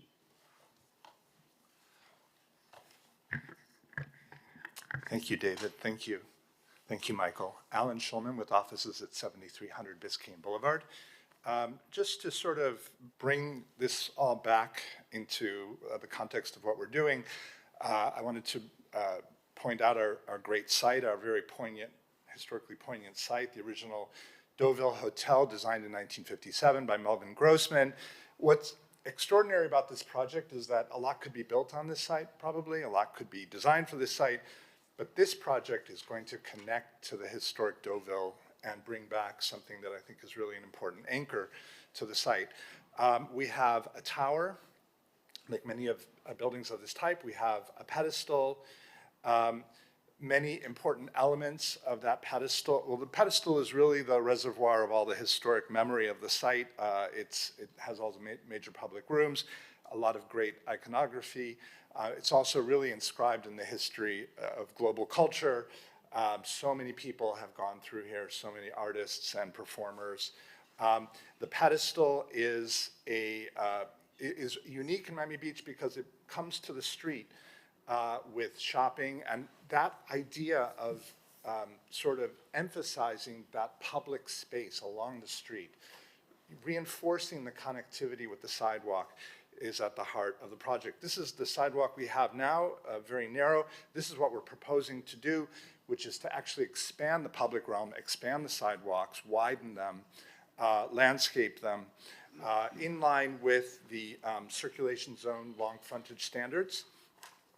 But also we're connecting on both sides of the site, north and south, from Collins Avenue to the beach walk, via these new beach access paths. And when we put all that together, the wider sidewalk, the beach walk, and these two paths, they create just an incredible, very accessible site. What does that look like?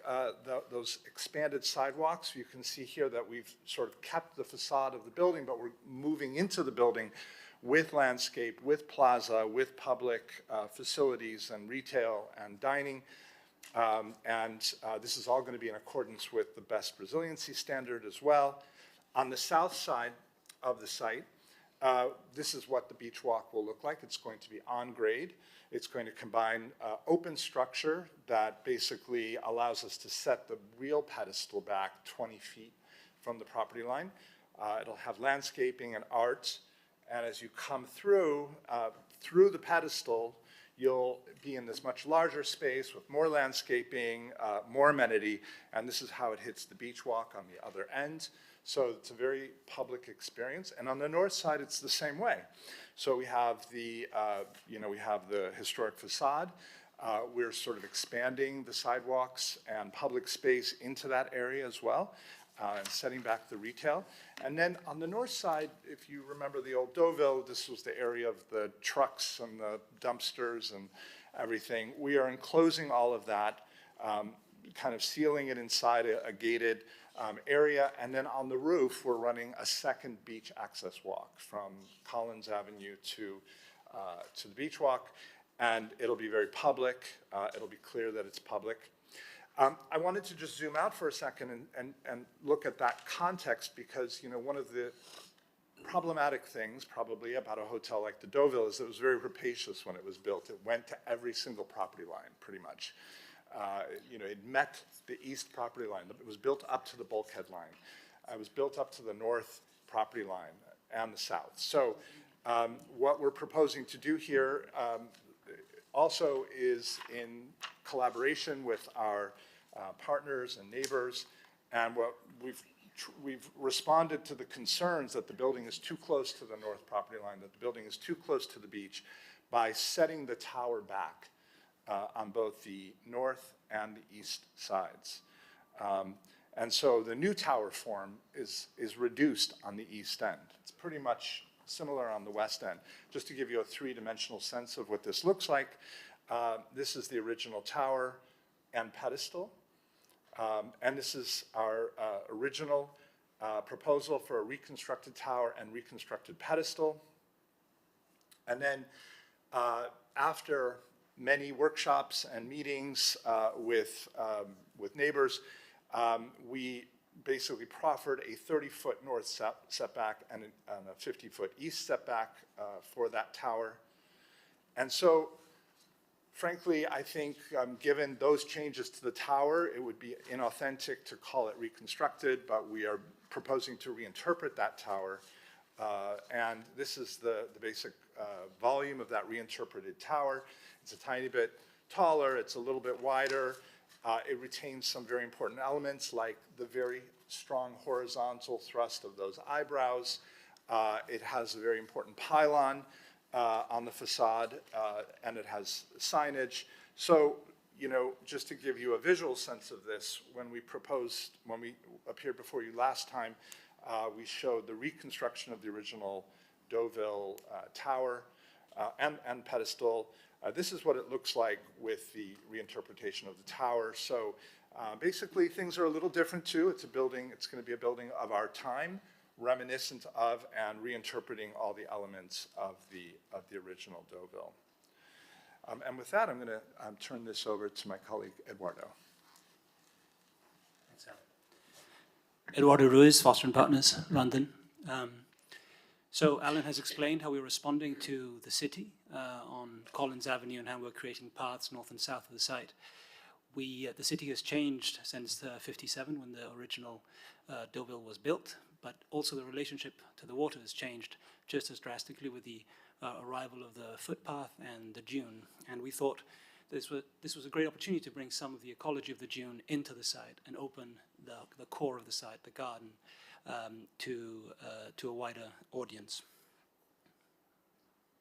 So in order to do that, we decided to place the towers on the pedestal, on what used to be the ballroom, and gathering the structure to the shaft of the building, minimizing the impact on the historic building and also reducing the footprint of the towers on the new green deck. This is a view from this green court looking north, and as you can see, the hotel is participating of this green space, and so are the towers on the left, which push away from the east boundary, from the ocean side, by about 170 feet. As you look at the site from the water, the towers are pushed back as far as possible towards Collins, and the space of the green court is encircled by these buildings that leave generous gaps between them. And that was one of the original ideas of reducing, of splitting that residential component into two slender, thinner towers that have a much more minimal impact at grade and on the deck. This is a view from the south, from the beach path. We're on the south looking north, and you can barely see the towers actually peeking over some of the buildings as they're set back, as I was saying, about 170 feet, and even the hotel tower is hardly visible just beside those palm trees you can see there. So the respect towards the beach has been maximized. Now, in relation to the taller buildings in the context, I think perhaps the model is the best way to look at this, with the Akoya and the Carillon north and south. We are more or less somewhere in between the two, with 400 feet. You can see them all together there in this graphic. And at the same time, given the generous size of the site, the footprint and the building coverage of these three volumes for most of the height of the building really takes up a very small percentage of the site. And hence this argument for the slender towers that actually have a minimal impact. And perhaps this view is the best way to sort of prove that point. Visually, we think that the rhythm of the buildings and the gaps between them really resemble and follow the neighbors' gaps and rhythm, and it lets the breeze through and the sun through the buildings as the neighbors do, for the most part. And now the legislation. Thank you. Thank you, Eduardo. Appreciate it. So next slide.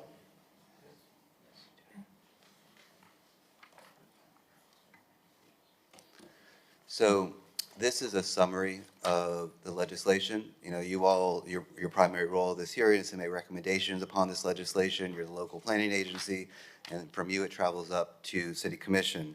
So with regard to this legislation, you see the geographic restriction is the very first one. Second is a floor area bonus system. We're asking for 4.5 FAR with a lower bonus, this time just over 166,000. The height bonus is 400 feet in total height. Setbacks, we are modify them to allow this partial reconstruction to occur for the pedestal.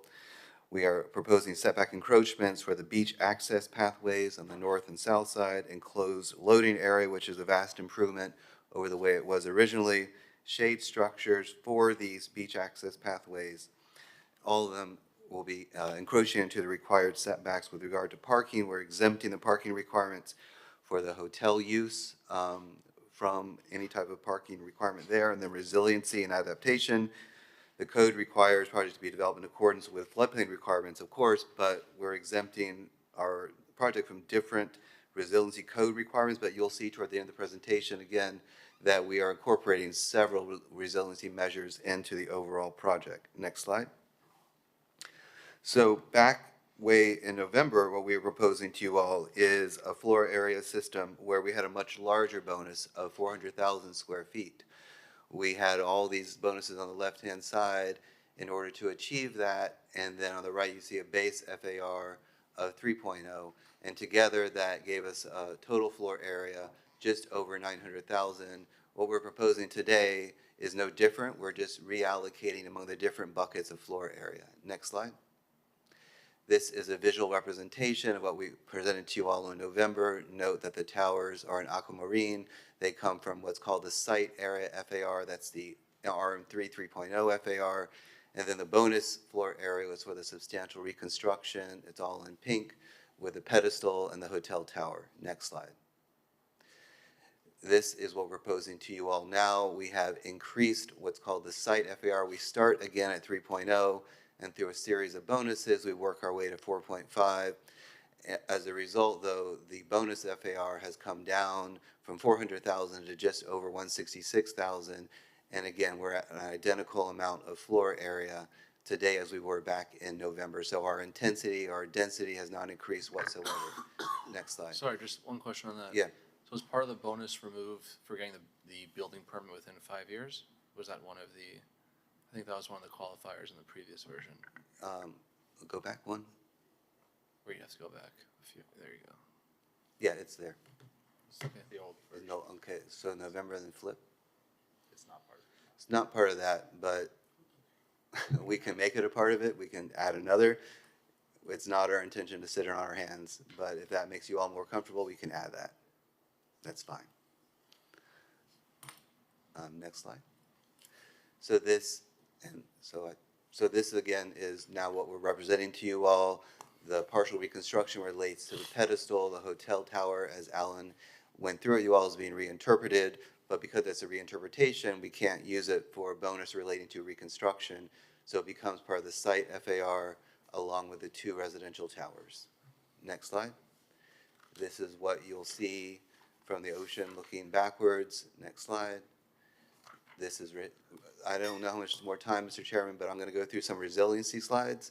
If you'll look at everything that we're doing for resiliency, we have the perimeter retaining walls, we have a rainwater cistern, the exfiltration trenches, the gravity drainage wells, the rain gardens, the bioswales. They're all collectively working together to make this one of the most resilient sites in Miami Beach. Next slide. And again, we have water conservation, rainwater collection. We'll have gray water serving our garden area. We have the type of plants that are relevant to this particular part of Miami Beach. Even Miami Beach, as small as it is, has different ecosystems, and this one is more relevant to the dune ecosystem. Next slide. I think that's it, Mr. Chairman. Do you want us to go through some traffic circulation, or would you rather start asking us some questions? You know what, let's open it to public comment, and then Okay. we'll get to that. So is there anyone in chambers to speak on this? Sir, come up one at a time. Well, first of all, my name's David Sharps. I grew up here. Know you from years and years ago. Haven't seen you in probably in 50 years. Just moved back from 30. California. 30? Anyhow, first of all, I've never been in the chambers before, and I'm super impressed by how efficient and sensitive and professional you all are. Incredible. All right, what do you want? What do you want? Nothing. I come with nothing. I actually am a resident at the Sterling. And I've had the opportunity to meet with both groups, Mehmet and Tara. I'm active in the building, yet not on the board, but do represent views within our community, I believe. I've been canvassing them as we're, I would say that we welcome positive development for the community.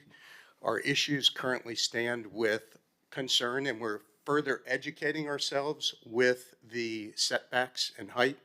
I must say that Terra Group and David Martin has done an outstanding job in communicating with us, and his willingness to do what's necessary within reason is appreciated, but we're still fact-finding as we have made some requests and receiving that information reviewing today.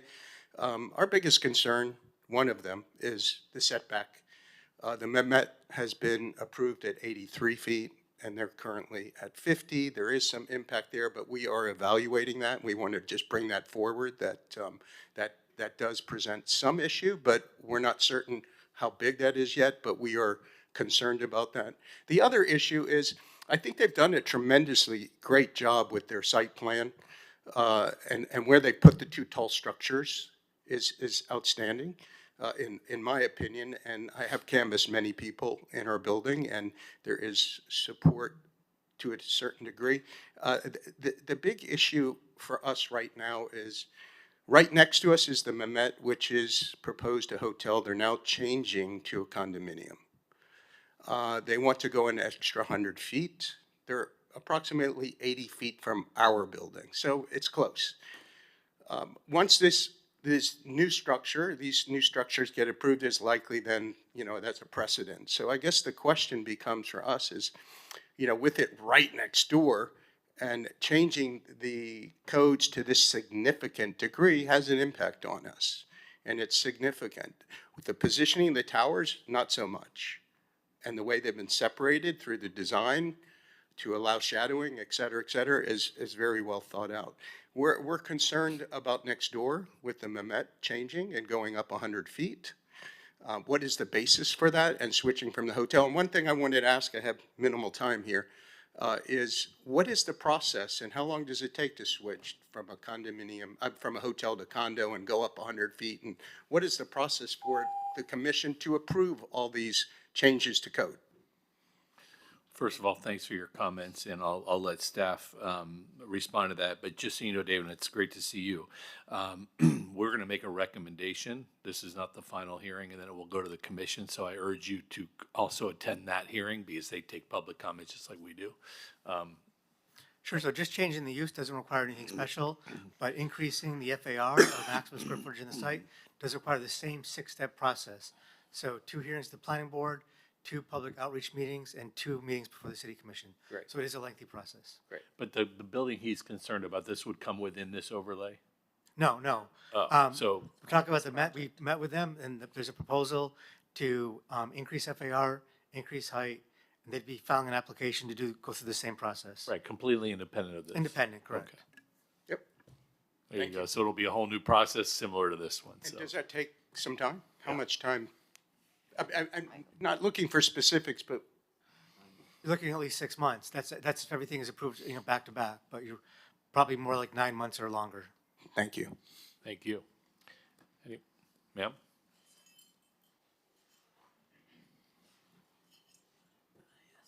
Good morning to the board and to everyone. My name is Sandra Casola, and I'm here to reiterate my support. Just if you could mind to give your address. Huh? Where you reside. Yes, I reside at 7451 Harding Avenue. Okay. Thank you. I've been a North Beach resident for over 30 years with my family, and we lived a period of time at the original Deauville as well. And so I'm here to reiterate my support for the project. I think it's great that they're integrating concepts of the original Deauville to their project. I think that this project will be beneficial to North Beach and specifically to that area because obviously there's a void there to be filled since the original Deauville was demolished. And I think this project will definitely fulfill the void, fill the void and boost the area and provide the necessary energy that was lost. And it will definitely help the businesses that were affected when the original Deauville left. And it's going to also bring back the foot traffic that was lost and that I used to witness when I lived there with my family. It was great to live in that area during the time I lived there in the original Deauville, and I think that this project is good for everyone and will benefit everyone, and that's why I've assisted. I've attended rather all these meetings, and I hope that that the board will give it its final okay and go ahead, because I don't see anything negative really with the project. All right. Thanks for your time. Thanks for coming in. Thank you so much. Sir? Good morning. My name is Brad Benessi, and I live at 7330 Ocean Terrace, North Beach. I'm going to read today because if I don't, you won't understand. I have ADD. I'll be all over the board. So here we go. I've been fortunate enough to have been a former Mayor Levine and Mayor Gilbert's North Beach Steering Committee, and we are finally seeing some of the vision we have talked about for so many years ago come to fruition. I am here today to speak in absolute support of this amazing project that we need in North Beach and these amazing plans to rebuild the historical Deauville Hotel and new residents. What are we going to get from this? We're restoring this historical building to help maintain the culture identity of North Beach. It allows future generations to appreciate the architectural styles and historical significance of past eras. By developing this historical site, we stimulate economic growth in surrounding areas, leading to new businesses and helping existing businesses like Norman's and Rita's, which have suffered from losing the Deauville. This will help with job creation, increased property values, getting the much-needed parking garage activated at 267th Street, which will be very helpful to the community with its lack of parking. And getting the retail space has been empty since it's been built, activated quickly, will also be a really wonderful, helpful for the spot. Combining modern living with historical architectural can provide residents and guests with a unique lifestyle, experiencing that blend of comfort with nostalgia. Overall, we have seen the amazing projects that David Martin has contributed to Miami Beach. I look out every day and our building fell off, the Saint-Tropez fell off here, and I look at it every morning. The beautiful 87 Park. David Martin has contributed to this presentation, including the presentation we just saw, and I trust, and that's a big word, I trust that he and his team will do an excellent job in recreating the Deauville project and to build back to its glory days. I look forward to this unanimous yes vote from this esteemed board. Thank you. Thank you very much. My mom would appreciate that. Esteemed. Morning. My name is Guillermo Garcia Tuñón. I'm a resident of the Sterling also. First of all, and I speak for myself, not for the board, because I'm not a member of the board, but I can tell you that we all support and we're encouraged that finally there's going to be a development done on that site. We're particularly pleased because even though we don't know him personally, but we know of David Martin's reputation, and I think it's a great thing for the community that he would be the developer. My main concern is, like the gentleman expressed before, is the setback, the rear setback in the ocean side. And as you know, the original Deauville had a 0 setback. And while the city setbacks requirements are 83 feet. I know that there's talk about, a compromise for 50 feet. But definitely, I think it would be a big mistake to try to replicate a building that was built in, I thought it was 1926, but I heard today 1950 something. Oh, originally, the Deauville was the 50, yeah. Yeah, and that it was built, with a 0 setback, but since then, the city of Miami Beach has made improvements for the benefit of the community, the entire city, of moving the setbacks that you can allow the neighbors to have better views of the ocean views. And besides of other improvements also that would benefit all the neighbors to have a better view of. So again, we're in support of having this, but we would like to see the required setbacks, on the north side, on the east side, I'm sorry, to be per the city requirements. So. Thank you, sir. Next.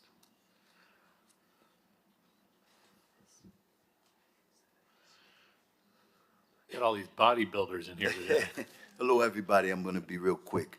I'm Davide Bromelli. I'm one of the owners of Rene de Paris Jewelry Store, and we're right in front of the site. And I'm speaking for the other 8 business owners who are retail right in front of the site. We support what David Martin is doing, and it's going to bring a vitality we need in that area, because that's one of the most blighted little patches of Miami Beach. And I think it's going to, with this development, be one of the top locations there.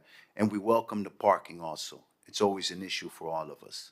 So, in regards to the owners there, and we've been there since 1960. My partner, Frank Ventura, has been there since 1960 when he came from Cuba. And they supported the Jewish community in North Beach. So we all look forward to the project. Thank you, guys. Thank you. Anyone else in chambers? Daniel. Former esteemed planning board member. Can't believe I sat up there for 8 years. I realize how hard, watching you guys today, I realize how much work was involved. So thank you for your service to our community. Just introduce yourself for everyone that doesn't Daniel know you. Vaitia, 1193 71st Street. It actually doesn't bring me a lot of pleasure here. I never thought I'd be here speaking in favor of the historic property owners of this site. They were not stewards of our community, and I do need to put that emotion aside, and I need to think of North Beach and prioritize the needs of North Beach. Often, North Beach is thought as part of the city of Miami Beach, but it's important that up here you understand that North Beach seldom benefits from everything that you see, that you discuss every single day for the rest of the city. When you look at North Beach as its own city, you realize how important this resort district is. I mean, it's a historic district. It's the first local district in North Beach that was formed. Why? Because it has such an important impact to our community. And it's failed for the last 20 years. It has very little impact, and we need that resort district. And for local historic districts to actually be successful, they need to be functional. So imposing local historic districts without thinking about what's necessary to make them successful is at the core of what this ordinance is. So I trust David, as you've heard. He's one of the developers that has actually come into our community. He speaks and he does, and it's done. And I have confidence that what he said he's going to do will be done. This used to be our most vibrant, walkable district. And for those of you who visited in the last decade, it's been horrible. If you talk to the business owners, they're suffering dearly. The Carillon was not a successful project as we had planned. It didn't have the economic impact. They didn't have the convention center space. So they preserved the building, but it's not walkable, it's not approachable. And I love what they've introduced of the interaction of bringing the street closer to the project and creating that vitality that is needed to create the tourism, to create the disposable income that's part of our master plan of North Beach. It can't succeed with just us alone. There are no resorts in North Beach. Imagine a small oceanfront town with no resort, with no convention center space. That's what we have. It's great for us that lived there for decades, that benefit from the quiet nature of North Beach, but from an economic perspective, this is needed, and it's needed quickly. We've been speaking for 3 decades about everything that should be done and we could do, and it's time for us to do it. I totally support the ordinance.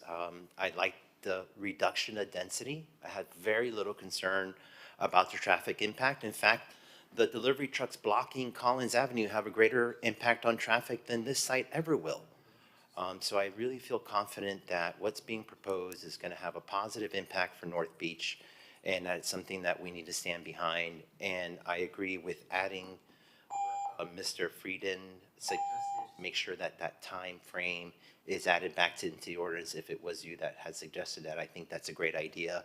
Although I have no lack of Mr. Simmons, I apologize, but He's much better looking, don't worry about it. I have no doubt that David will hit the ground running as his reputation leads him to do. Thank you. Thank you, Daniel. Thanks, Daniel.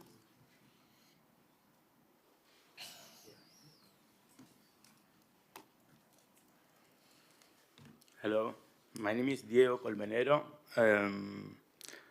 At 1005th Street, Miami Beach. I'm representing BTL Investments in the neighboring lot north of the Double, right next to it. I just wanted to say that the current proposal places their building too close to our property, directly impacting our hotel project. We had to pause due to these concerns. We have been working with the developer on this issue, but it remains an ongoing process. We fully support the development of this lot. It's needed and it will benefit the area. We simply ask the board to ensure that proper setbacks are maintained to prevent negative impacts on the neighboring properties. Thank you. Thank you. Anybody else in chambers? And then we have several people online with their hand raised. Okay, I figured. The customers in the store go first. Hi, I'm Janet Silverman. I wrote you all a letter, so you know that I'm supportive. But I also, I'm on the board of North Tower of the Carillon, and I want to say that we have a lot of community support for this project, and I think you've seen that in letters that we've encouraged people to send. The timing is necessary, and I don't want this to get bogged down in a million changes, because the area really needs this project and it needs to move forward quickly. Thanks. Thank you. Yeah.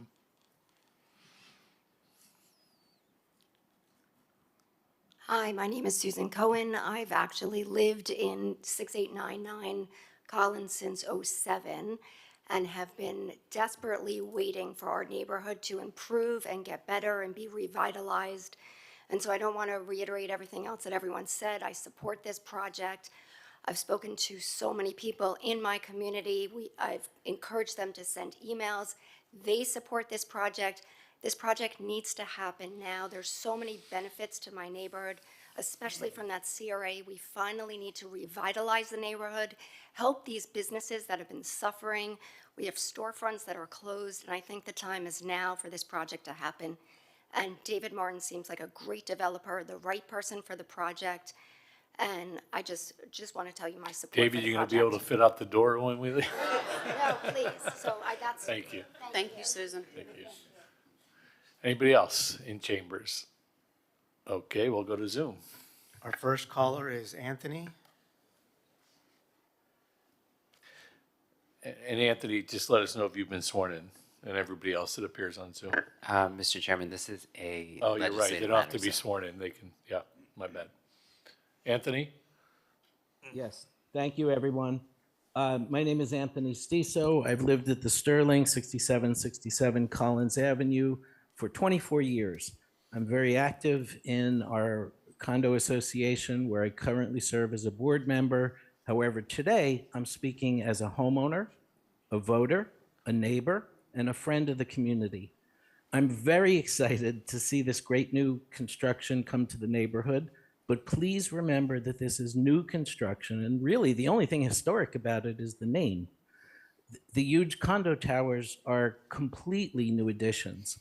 The proposed 50-foot eastern setback, it definitely could impact views from my building. I think other people have said that. I'm sure you're already aware of this. I urge city officials to enforce the same 83-foot setback that neighboring buildings abide by today. Likewise for height. Added height for this same site was rejected by voters in the past, and hopefully the will of the people still means something to everyone concerned. Reduced setback would rob the view from neighboring buildings like the Sterling and give it to a new project instead, which we don't think is the right way to proceed. Added height could mean shadows that impact neighboring beaches, balconies, pools. I'd also like to quote from the Miami Beach's own planning department staff and recommendation reports from November 26th. Page 4 says the benefits of the neighborhood may not be commensurate with the impacts of the additional height and massing currently proposed. So yeah, there's benefits, but I mean, is it worth it? The report also continues, the proposed change could adversely affect property values in the adjacent areas with an overscaled building that overshadows its neighbors. Its neighbors are us. So in closing, I'm sure if the Deauville builds something that does not adversely impact its neighbors, that they will be very warmly welcome to the neighborhood. I'd really love to see this project, as others have said, but at compliant height and compliant setback. And now I'd like to ask a question to the planning board.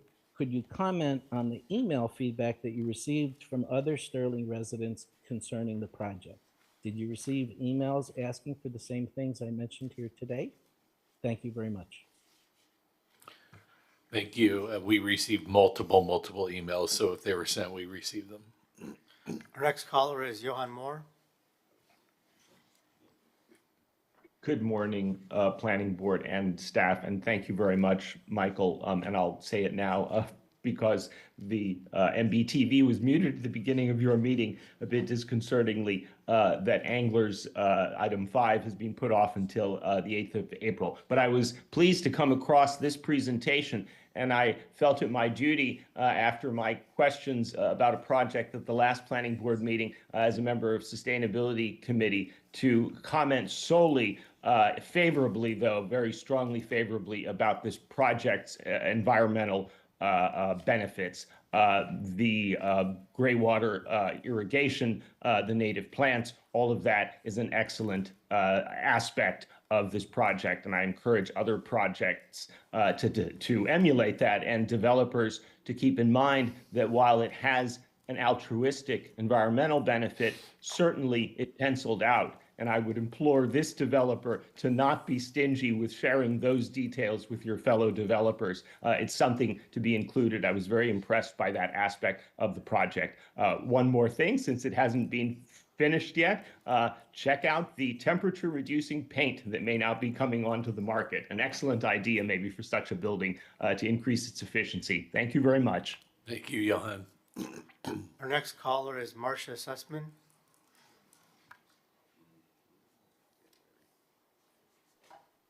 Hello? We hear I'm you. Marcia. Thank you. Hear me. Marcia Sussman, 6565 Collins Avenue. My husband, Ira Sussman, is one of the owners of the neighboring property, the Sherry Frontenac Hotel, and he's sorry he can't be there in person. He's actually on a plane right now. But he asked me to mention a couple items. First of all, that we are supportive of the Deauville project. As a family-owned hotel next door, we've been adversely affected by the large vacant lot, and before that, the vacant building for years, and we're pleased to have development now.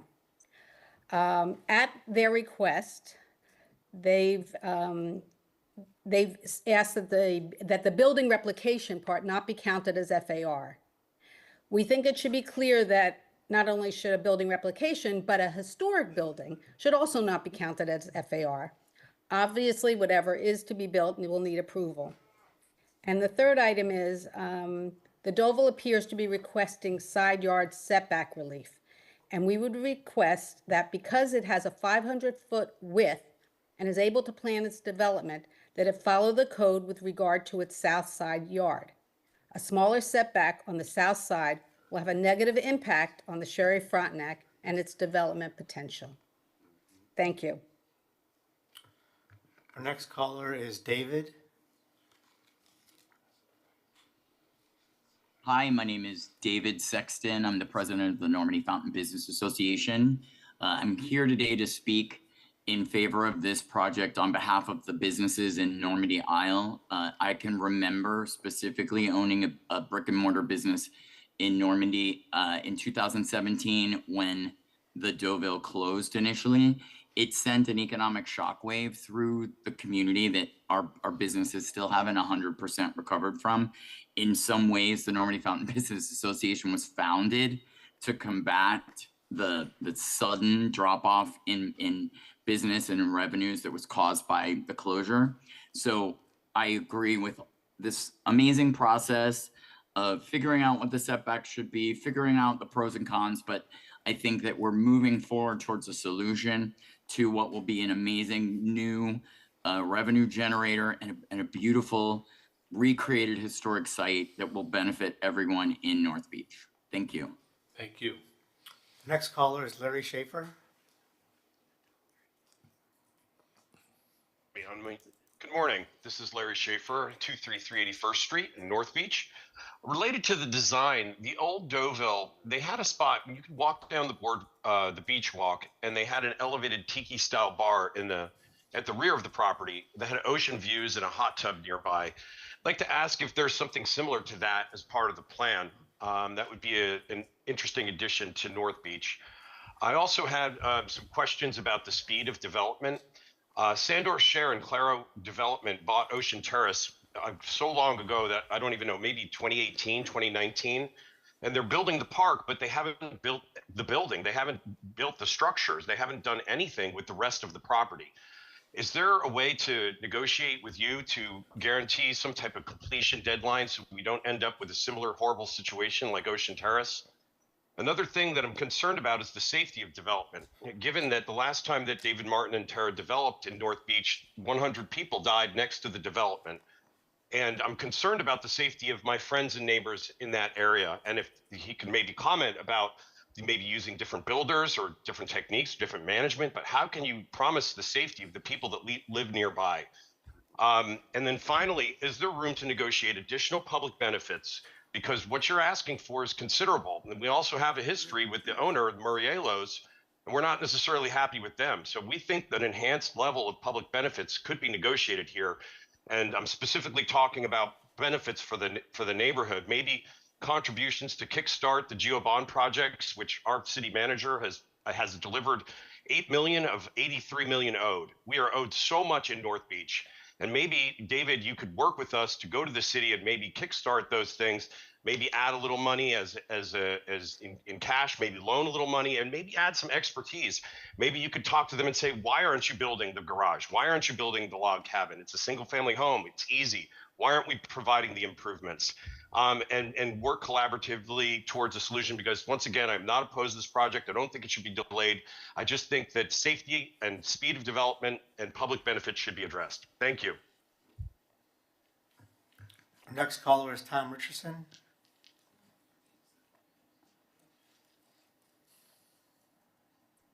Hello? Yep, we hear you. Hi, Tom Richardson, 6450 Collins Avenue. I'm the president of the board at that condo building. I sent you all a letter that our board had discussed this and was unanimously in favor of it. I also want to speak on my own behalf. Some people today have talked about the adverse effects that the potential development have, but the biggest adverse effect on our neighborhood has been that this site has been fallow for 7 years, that there is no vibrancy there, that nothing's built, and it leaves a giant size hole, crater really, in the economic vitality of not only this neighborhood, but all of North Beach. I also want to talk about the community benefit aspect that no one really has mentioned much yet, but this, because of the fortunate timing that we have a North Beach CRA, and this project falls inside that North Beach CRA, people sometimes talk about how development is, sends a ripple through the rest of the neighborhood. This would not be a ripple. The benefits of this project will be a gigantic boulder thrown into the pond of North Beach that would have significant positive impacts throughout the whole neighborhood. I know in the planning board's papers, you got idea of the positive impact and the contributions that will be made to the CRA.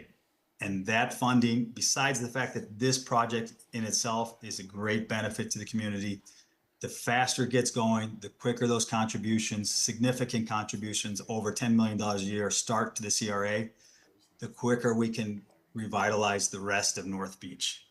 It is my grave concern that the same thing that the last speaker mentioned that happened in Ocean Terrace, which has been more than 10 years since it was first proposed for development, would happen on this site. We've already shot down one proposal earlier last year that didn't move forward. Now this is the second one, and you've seen already negative ripples that will happen.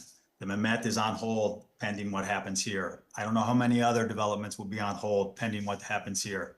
So I urge you to move as quickly as possible, to get something done in this site, to get approvals so that they can move forward and we can stop the negative effect that this empty site has had on our community. Thank you. Thank you. Our last caller now is Jason Walker.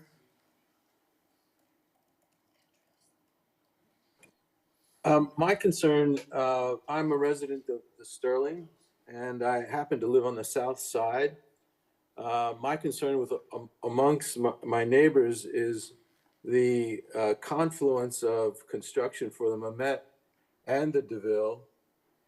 There's going to be a hell of a lot of noise, a lot of disruption. People can live with that, I suppose, but the setback allowances and the potential shadow effect of two major towers, a residence I guess, that the DeVille is proposing and the Mehmet will wreak havoc on not only the neighborhood, I mean, the neighborhood's looking far ahead for some benefits, but the construction, I think the board's main challenge is how to plan all of these major constructions within the North Beach area on its neighborhood. And I would hope that the board would plan a integration of, if the Mehmet's approved and this proposal is approved, that somehow there's some sensitivity to existing neighbors. Thank you. Thank you. We have a couple of more callers now. Kaplan Marino.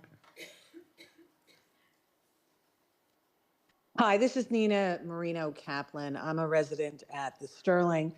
We've been there for about 9 years. Question for the developers. There's been a lot of discussion about a setback, a shadow study, and I'm wondering if that is being considered or has been done.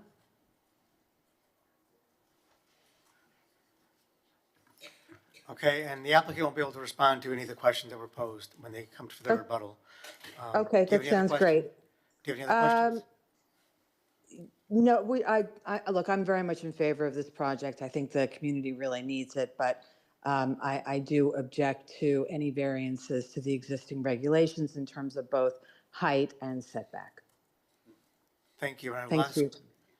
caller now is, sorry, a couple more. Lisa's iPhone 16 Pro Max. Hi, good morning, everyone. My name is Lizzie. I'm also a resident of the Sterling. And my opinion, it will be the same as the very last two callers, Jason, and I forget the name of the other lady.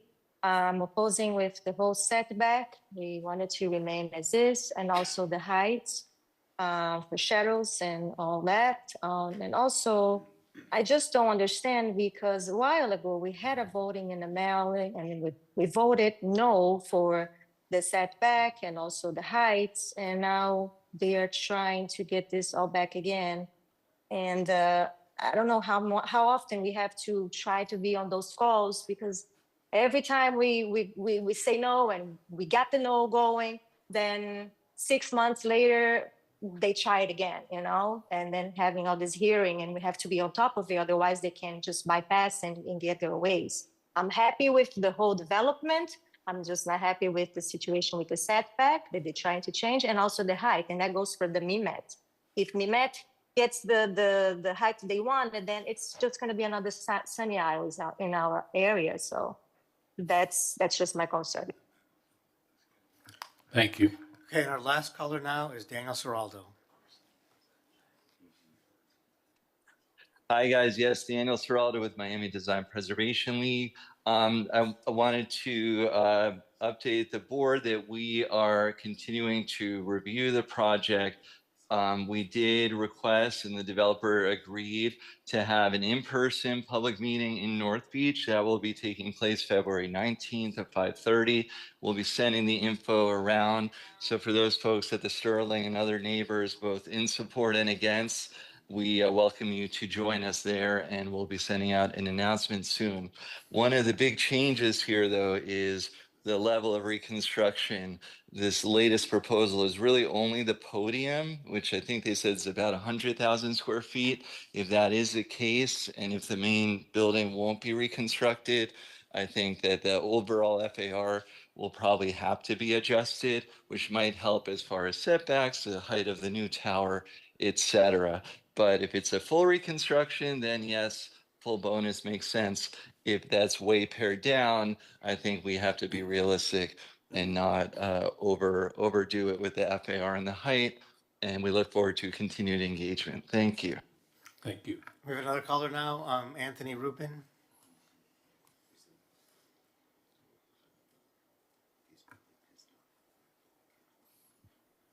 Hi, yes, can you hear me?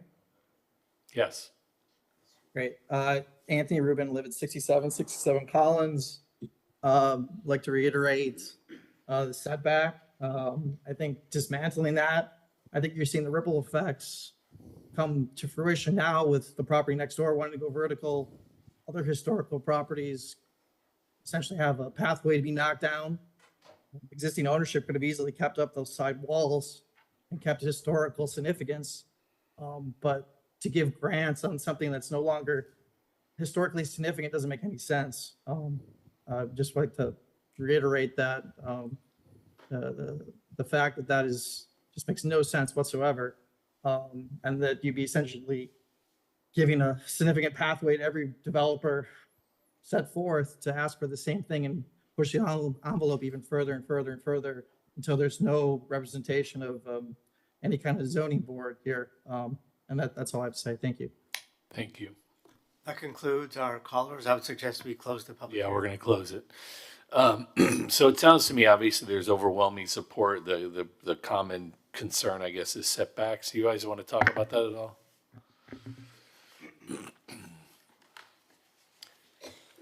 So I'm going to start off and let Alan take it over. But, you know, with regard to the current RM3 rear setback, it's 20% of lot depth and for the pedestal and then 25% for the tower. So when you hear the term 83 feet being bandied around, that's the setback for the tower. I think that is appropriately applied to buildings that parallel Collins with the floor plates looking east and west. But when you have a tower that's perpendicular to Collins, it causes a lot more damage to that particular building. It takes away a lot more square footage to impose that type of rear setback on a building that's perpendicular to Collins. That's number one. Number two, you heard the vast majority of objections to the setback are from the Sterling unit owners, who are good folks. And we continue to do our outreach to them, and we hope to win more and more of their support. But it's important to acknowledge and not to overlook that there is an approved hotel project in between the Deauville and the Sterling. And it is, you know, it's got recently approved, and it's that particular hotel project that would block any view looking south or southeast from those units at the Sterling that look south. So that's very important to keep in mind when you're thinking about setback and setback concerns. Alan, do you have anything you'd like to add? Sure. Well, maybe I'll just start with the issue of the pedestal. I think, you know, the pedestal is being substantially reconstructed. And, you know, it's important because there are a number of public rooms, a number of historic spaces in that pedestal that if the pedestal had to come back, if that ocean terrace feature of the building had to also come back, it would basically not only foreclose a lot of the possibilities of reconstruction in the pedestal, but it would also shrink enormously the garden. And I think it's an asset to the beach walk to have it lined with these with that pedestal. And the pedestal has been adapted design-wise to basically work with the beach walk to enhance the beach walk. Regarding the tower, well, I mean, originally it met the east, it was set back just a few feet from the east property line, just a few feet from the north property line. It was very far forward of what most buildings are doing today. You know, what we are trying to do is reinterpret that tower. And we proffered a 50-foot setback. I think that really goes a long way. And in the diagram that you have, this one, you can see that the Mamet is set farther forward than the Sterling. So, you know, there are very few, and the buildings, the units in the Sterling are all tilted 45 degrees to look, let's say, southeast on the south frontage. So I don't think we really have any impact at all. I don't think our building is going to be visible. You know, but I'd be willing to discuss that further. On the issue of the south setback, the one along the Sherry Frontenac side, I think, and perhaps I can even show you, let's see here. That we looked at what could possibly happen on that Sherry Frontenac site in two ways, through two lenses. One, what if you were to develop that site as a freestanding site, unconnected to the Sherry Frontenac? It would be an extremely narrow development with a tower about 25 feet wide, which I'm not sure is really doable, but let's say it was, and 7.5-foot setbacks to the property line. I think the more likely scenario is that it would be developed with the Sherry Frontenac or on that site. And in that case, we have at least a 24-foot pedestal setback and a 38-foot tower setback. And the way that plays out, and I just want to point out what we're doing, our facade is, we're trying to preserve the length, the appearance of it, the substantiality of it on Collins Avenue. But actually behind that, at the location of that south beach walk, we're going from a 5-foot setback to a 20-foot setback, with all of that just being open air trellis and greenery. And, you know, when you sort of put in the likely pedestal volume of a future Sherry Frontenac expansion, I think, you know, we have quite a bit of separation from the, it would look something like this. And this diagram also explains that although the original building was set back 5 feet from the south property line, 15 of those feet are now just a trellis, open landscaped area, so that our you know, distance to, let's say, the Sherry Frontenac pedestal will be something over 40 feet. Question for you, just sorry, while you're talking about those setbacks. So if the Sherry Frontenac were to develop, and that's a vacant piece of land, correct? So essentially their new building would be impacted the same way your new building would be, right? They would be building something that has relatively, you know, more narrow setbacks, so it would be on top of, you know, your residence in this new condo tower as well. Right. So I think for the most part, people are being impacted somewhat equally, but what was that point that they were talking about where, I guess, you know, the FAR allowance or this designation should include their site as well? Maybe you could speak to that, Michael.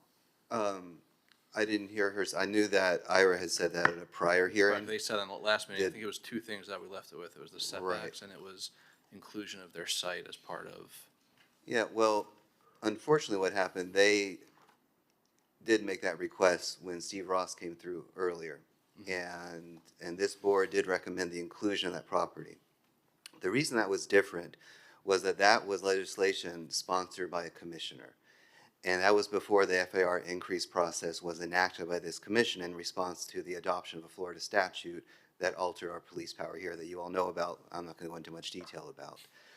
But what happened since that action is that this commission adopted a whole stringent FAR increase process, which makes it so that you have to be a private amendment application. No commissioner can sponsor a private application. While Commissioner Suarez has done it for Washington Avenue, he's done it for everybody.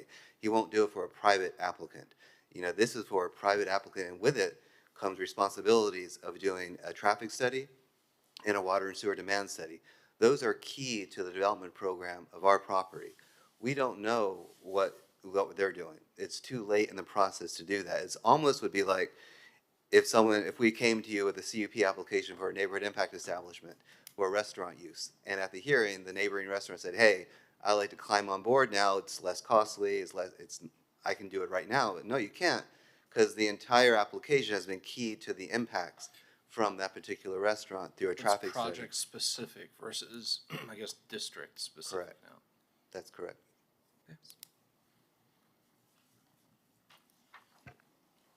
Excuse me. I had a couple of questions.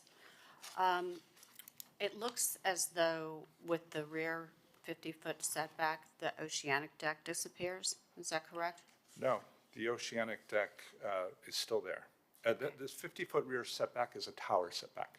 Okay. So it's only applying to the hotel tower. So there's something that's, I think, is important for everybody to realize, and that is that the Sterling setback is 50 feet. So, and their building setback is 96 feet.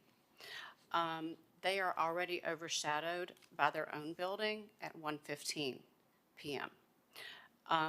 The Mamet, and I don't know if I can show this right here, but this building has far more impact than this building.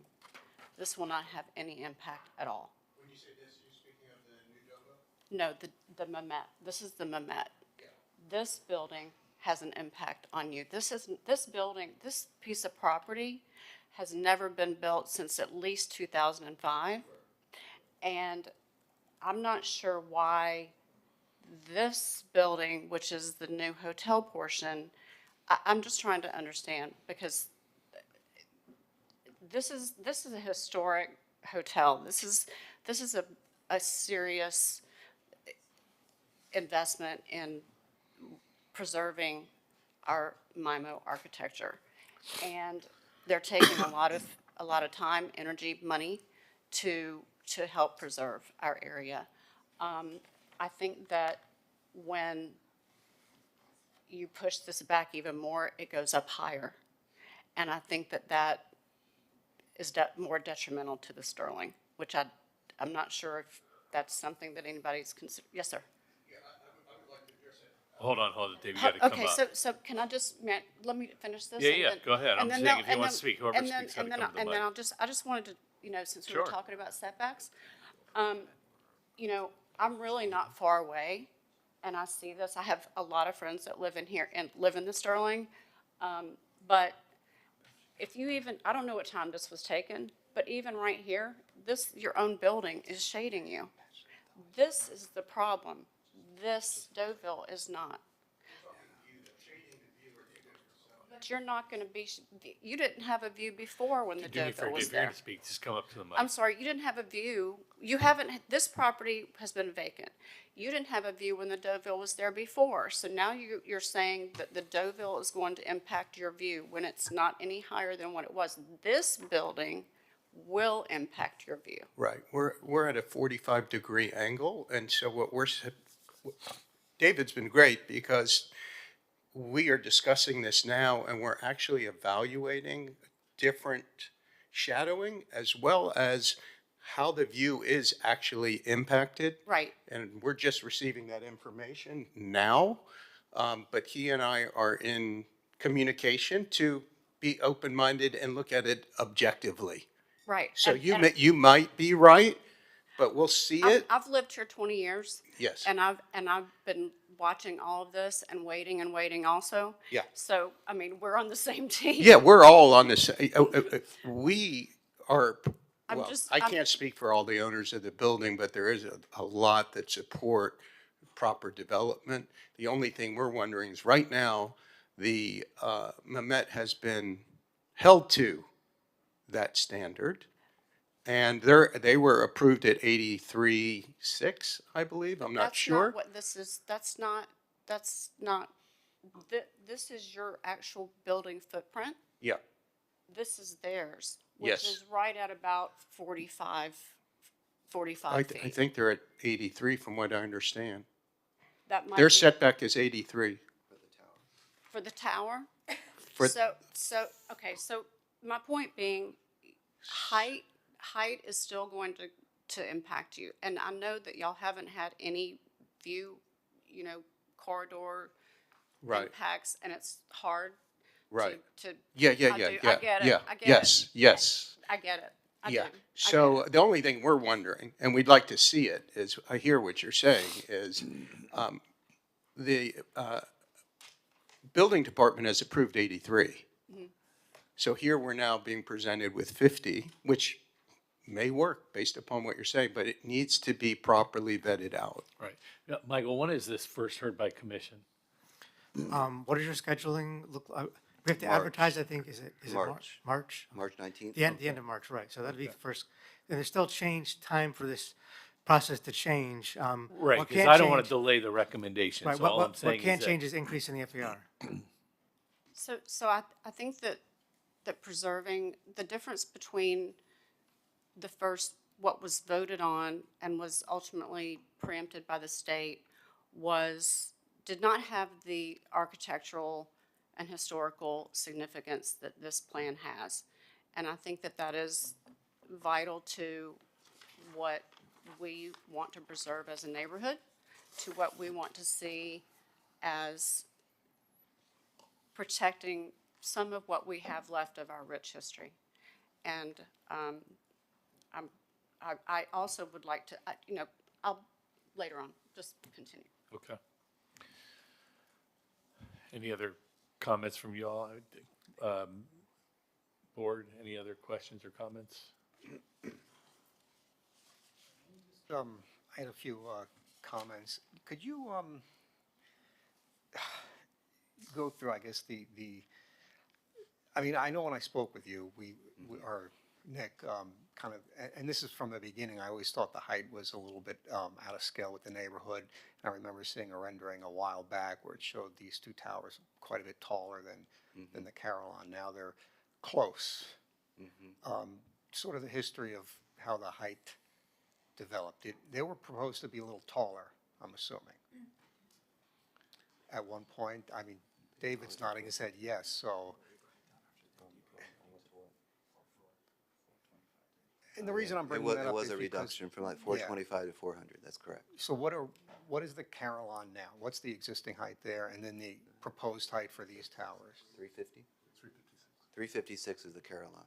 And these towers are? 400. 400, so about a little under 50 feet. And then Akoya difference. is taller.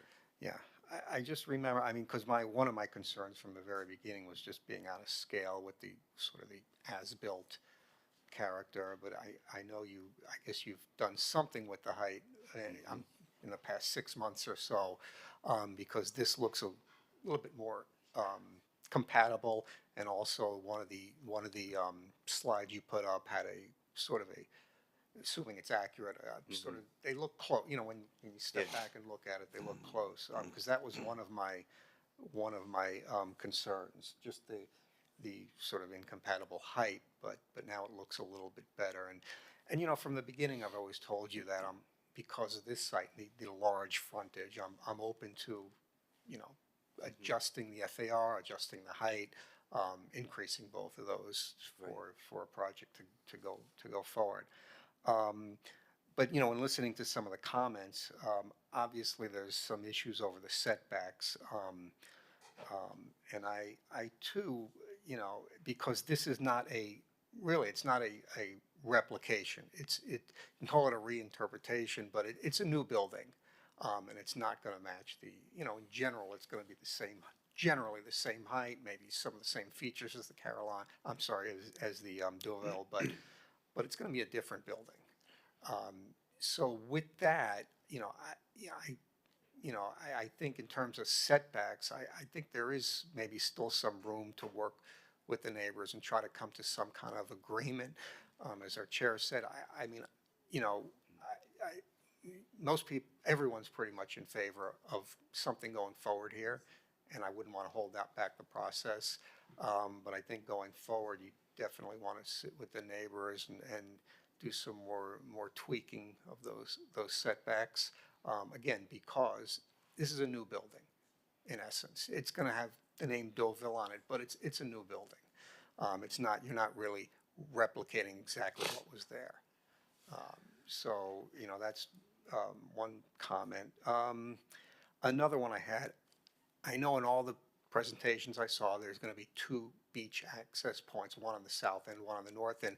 But what I just heard today, the north end is elevated. So if somebody wants to walk, they're going to have to go up a set of stairs, walk over and go down. That sort of is a disincentive for somebody to use that. Maybe in talking with neighbors about the setbacks sort of on the north end and the east end, maybe you can work out something there. I understand you said you have a lot of, I guess, back of house going in that area, but you know, in terms of it being called a beach access, I just, it seems like someone has to go through the property once they need to go up a set of stairs. We've been back and forth on that. Originally, we proposed elevated, but then we thought perhaps better at grade, but then staff thought, well, elevated is much nicer because that's where your back of house is and your loading zone area. You don't want people walking right next to that. And there'll be stairs, there'll be an elevator. I think the pedestrian path that'll be used the most will probably on the south side with this 18 feet in width. But in north, there's a curiosity factor about it because it is elevated and it's like a mini section of a High Line, so to speak. So yeah, I mean, it might end up being a really nice way to get to the beach. I just, you know, I just heard that today that it's elevated. I didn't know, and that gives me a little pause. But I mean, I guess staff, you've looked more in detail at it and are, Yeah, yeah, also because they do have the beach access on the south side. So this is unique property where we have beach access on both sides. So we thought that having an elevated one on one side actually helps cover up all the loading and operations that previously was open. So I think that'll also be beneficial to the neighboring property to the north. yeah, just a concern I had. It may end up being a great idea, I don't know, but I just, again, I'm just hearing that today, so I'm, it's thinking about it now. By the way, could I just add that by being elevated, you're not in the canyon that would be happening there if you were really down at the True, ground yeah, floor. again, maybe Yeah. the more I think about it, the more I come to like it. I don't, again, it's new to me, that's why. And a final comment, I do think there needs to be a sunset provision on the ordinance. In other words, if we go by, we heard about Ocean Terrace, that was approved years ago, nothing happened. If we go however many years and there's no permit pulled, I think basically the ordinance has to go away. Well, Yeah, I think you agreed to include the 5 years, right? Yeah, Mr. Cement was saying, we gotta get 5 years to get a building permit. If we don't get it, then that takes away that increment of That's floor right. area, which Can't build it. devastates the project. Mhm. So, thank you. Thank you. Okay, those are my comments. Nothing. I would just say, I think I'm okay with the rear setback, the eastern setback. I think with regard to the spacing between the neighbors, I think you guys have done a good job clearly of taking adding additional setbacks, but it seems like that there's still a little bit of work that might be able to be done to push that, to push it a little bit more, and I just encourage you to do so. But of course, beautiful project, and looking forward to it. I'll be brief. Again, excited about it. I mean, if you look at what the project on Fifth Street has done, what 87 Park has done, they've really kind of, I guess, brought a certain sense of vibrancy to the relative bookends of the city. So I'm excited for what can be in North Beach.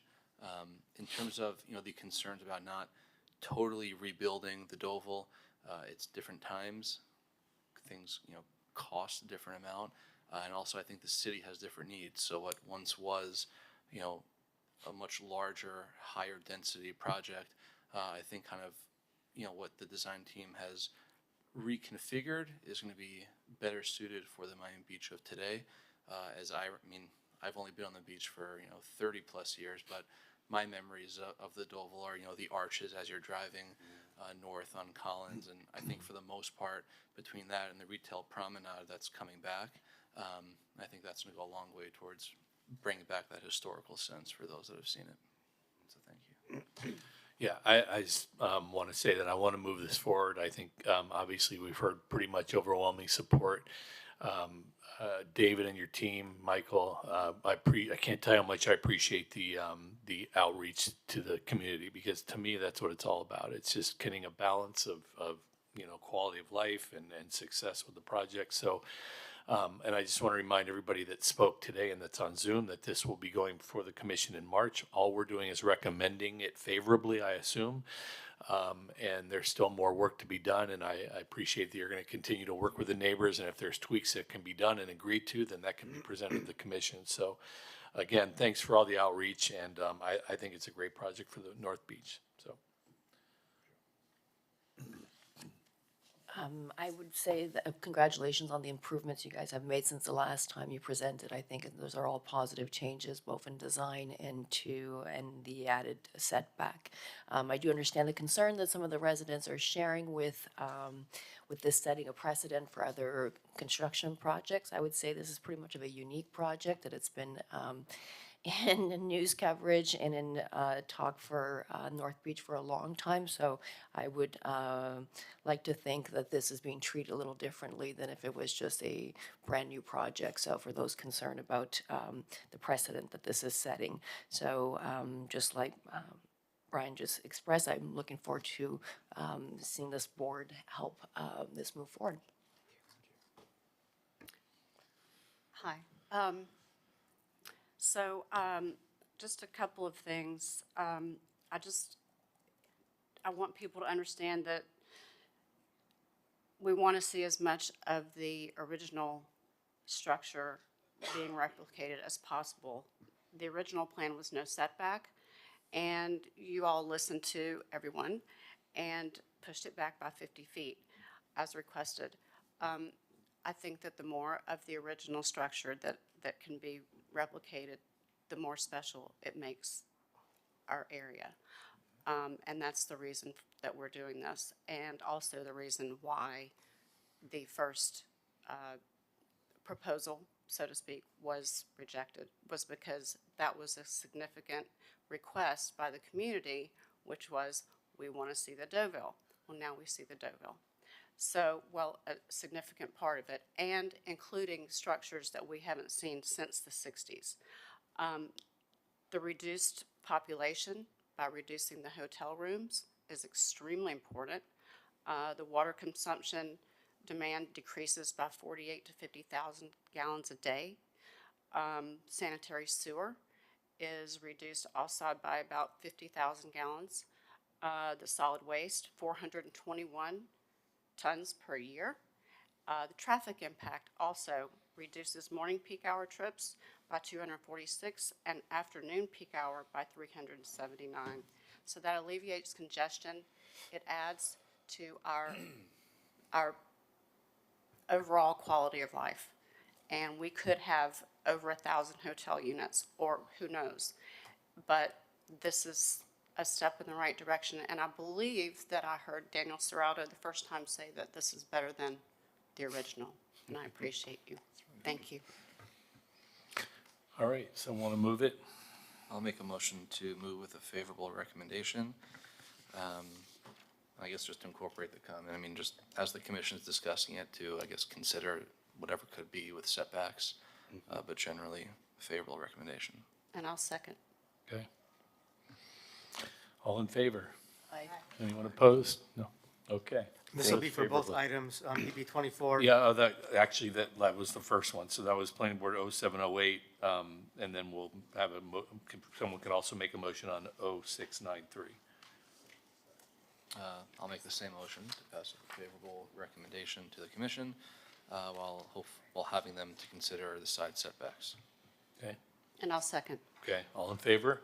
Aye. Anyone opposed? Okay. Great. Thank you very Thanks much for for the your time. presentation. Appreciate it. Congratulations. Do we get to keep this, or?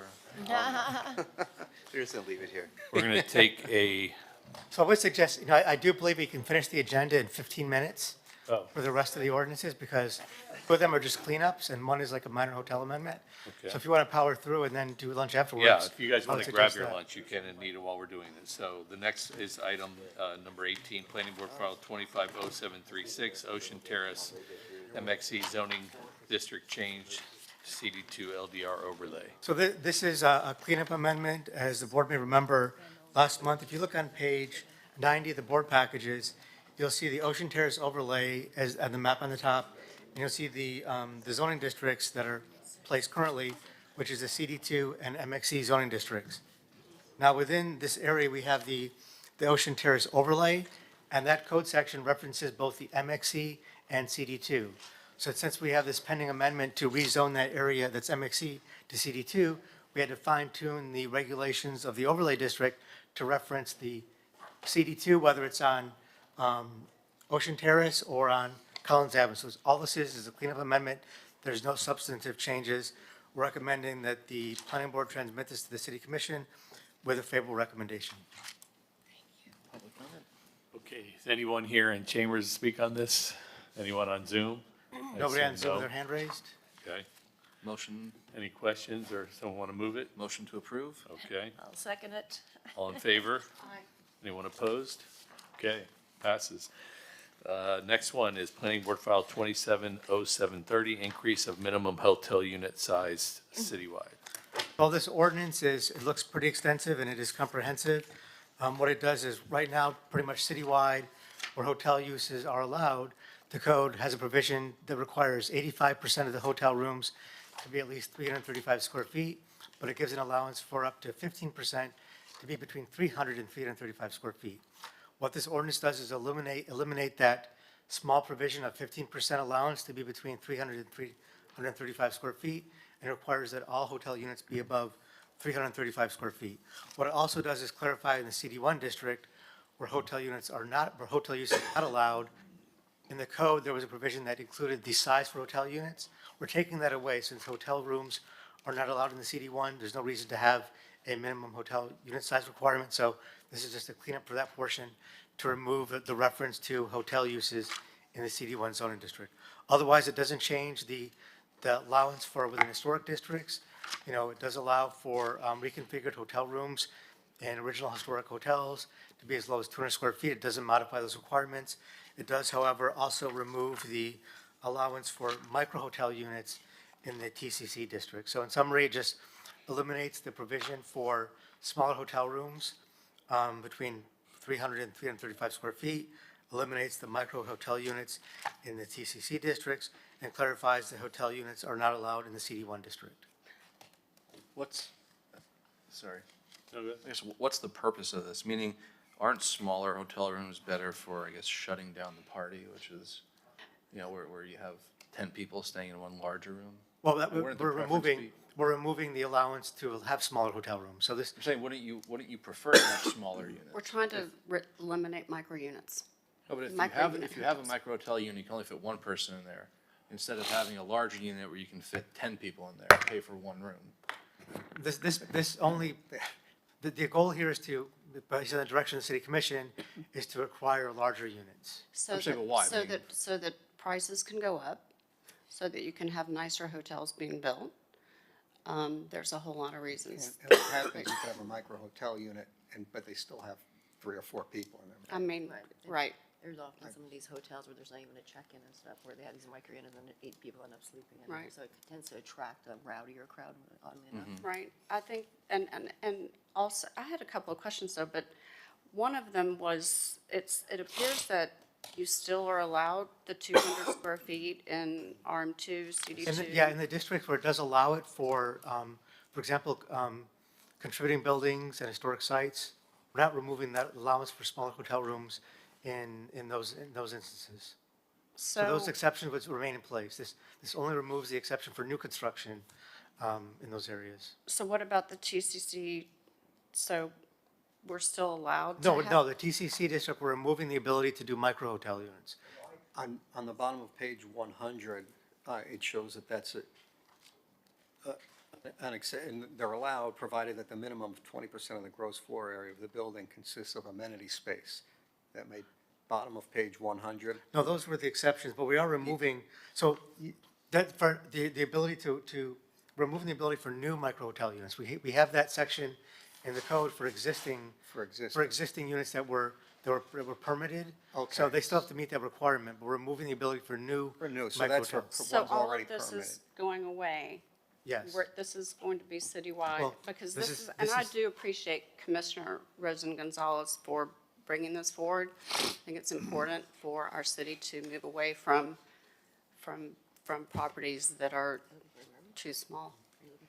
The question, unless I'm reading this wrong, why are micro hotel units still allowed on Washington Avenue construction? No, I think that was for the, The properties on Washington Avenue from 5th Street to 16th Street, for a new hotel construction or conversion to hotel use, the minimum hotel room unit size may be 175 square feet provided, and then, you know, there are some requirements. So on page 100 of the report.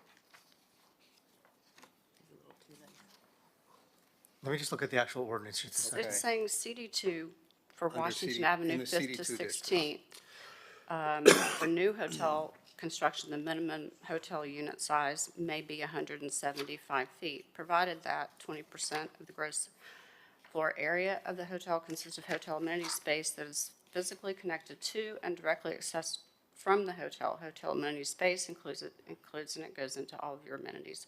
And bars and restaurants shall count no more than, I felt like that we were getting away from the 175 feet. And it's sort of, and the same thing with Real Collins Park as well. And yeah, I feel like Collins Park wouldn't really be too thrilled with having 175-foot unit sizes, but maybe I'm wrong.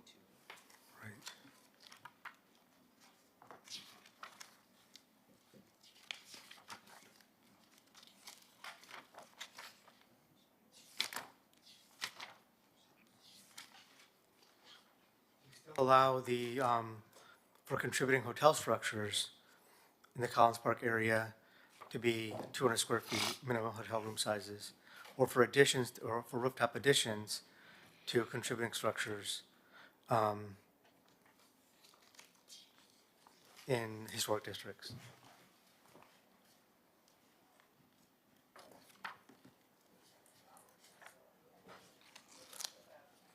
But are you still checking on Washington Avenue? Because that, you know, it shows it's clear. It says new construction. Or conversion to hotel. Or a conversion to hotel use. Right. Which page are you reading from? 100? CD2 District, bullet point 3.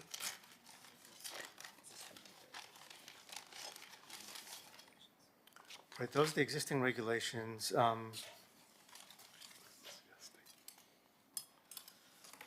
I think you're looking at the summary of what's in the current code. But the amendments start at page 103.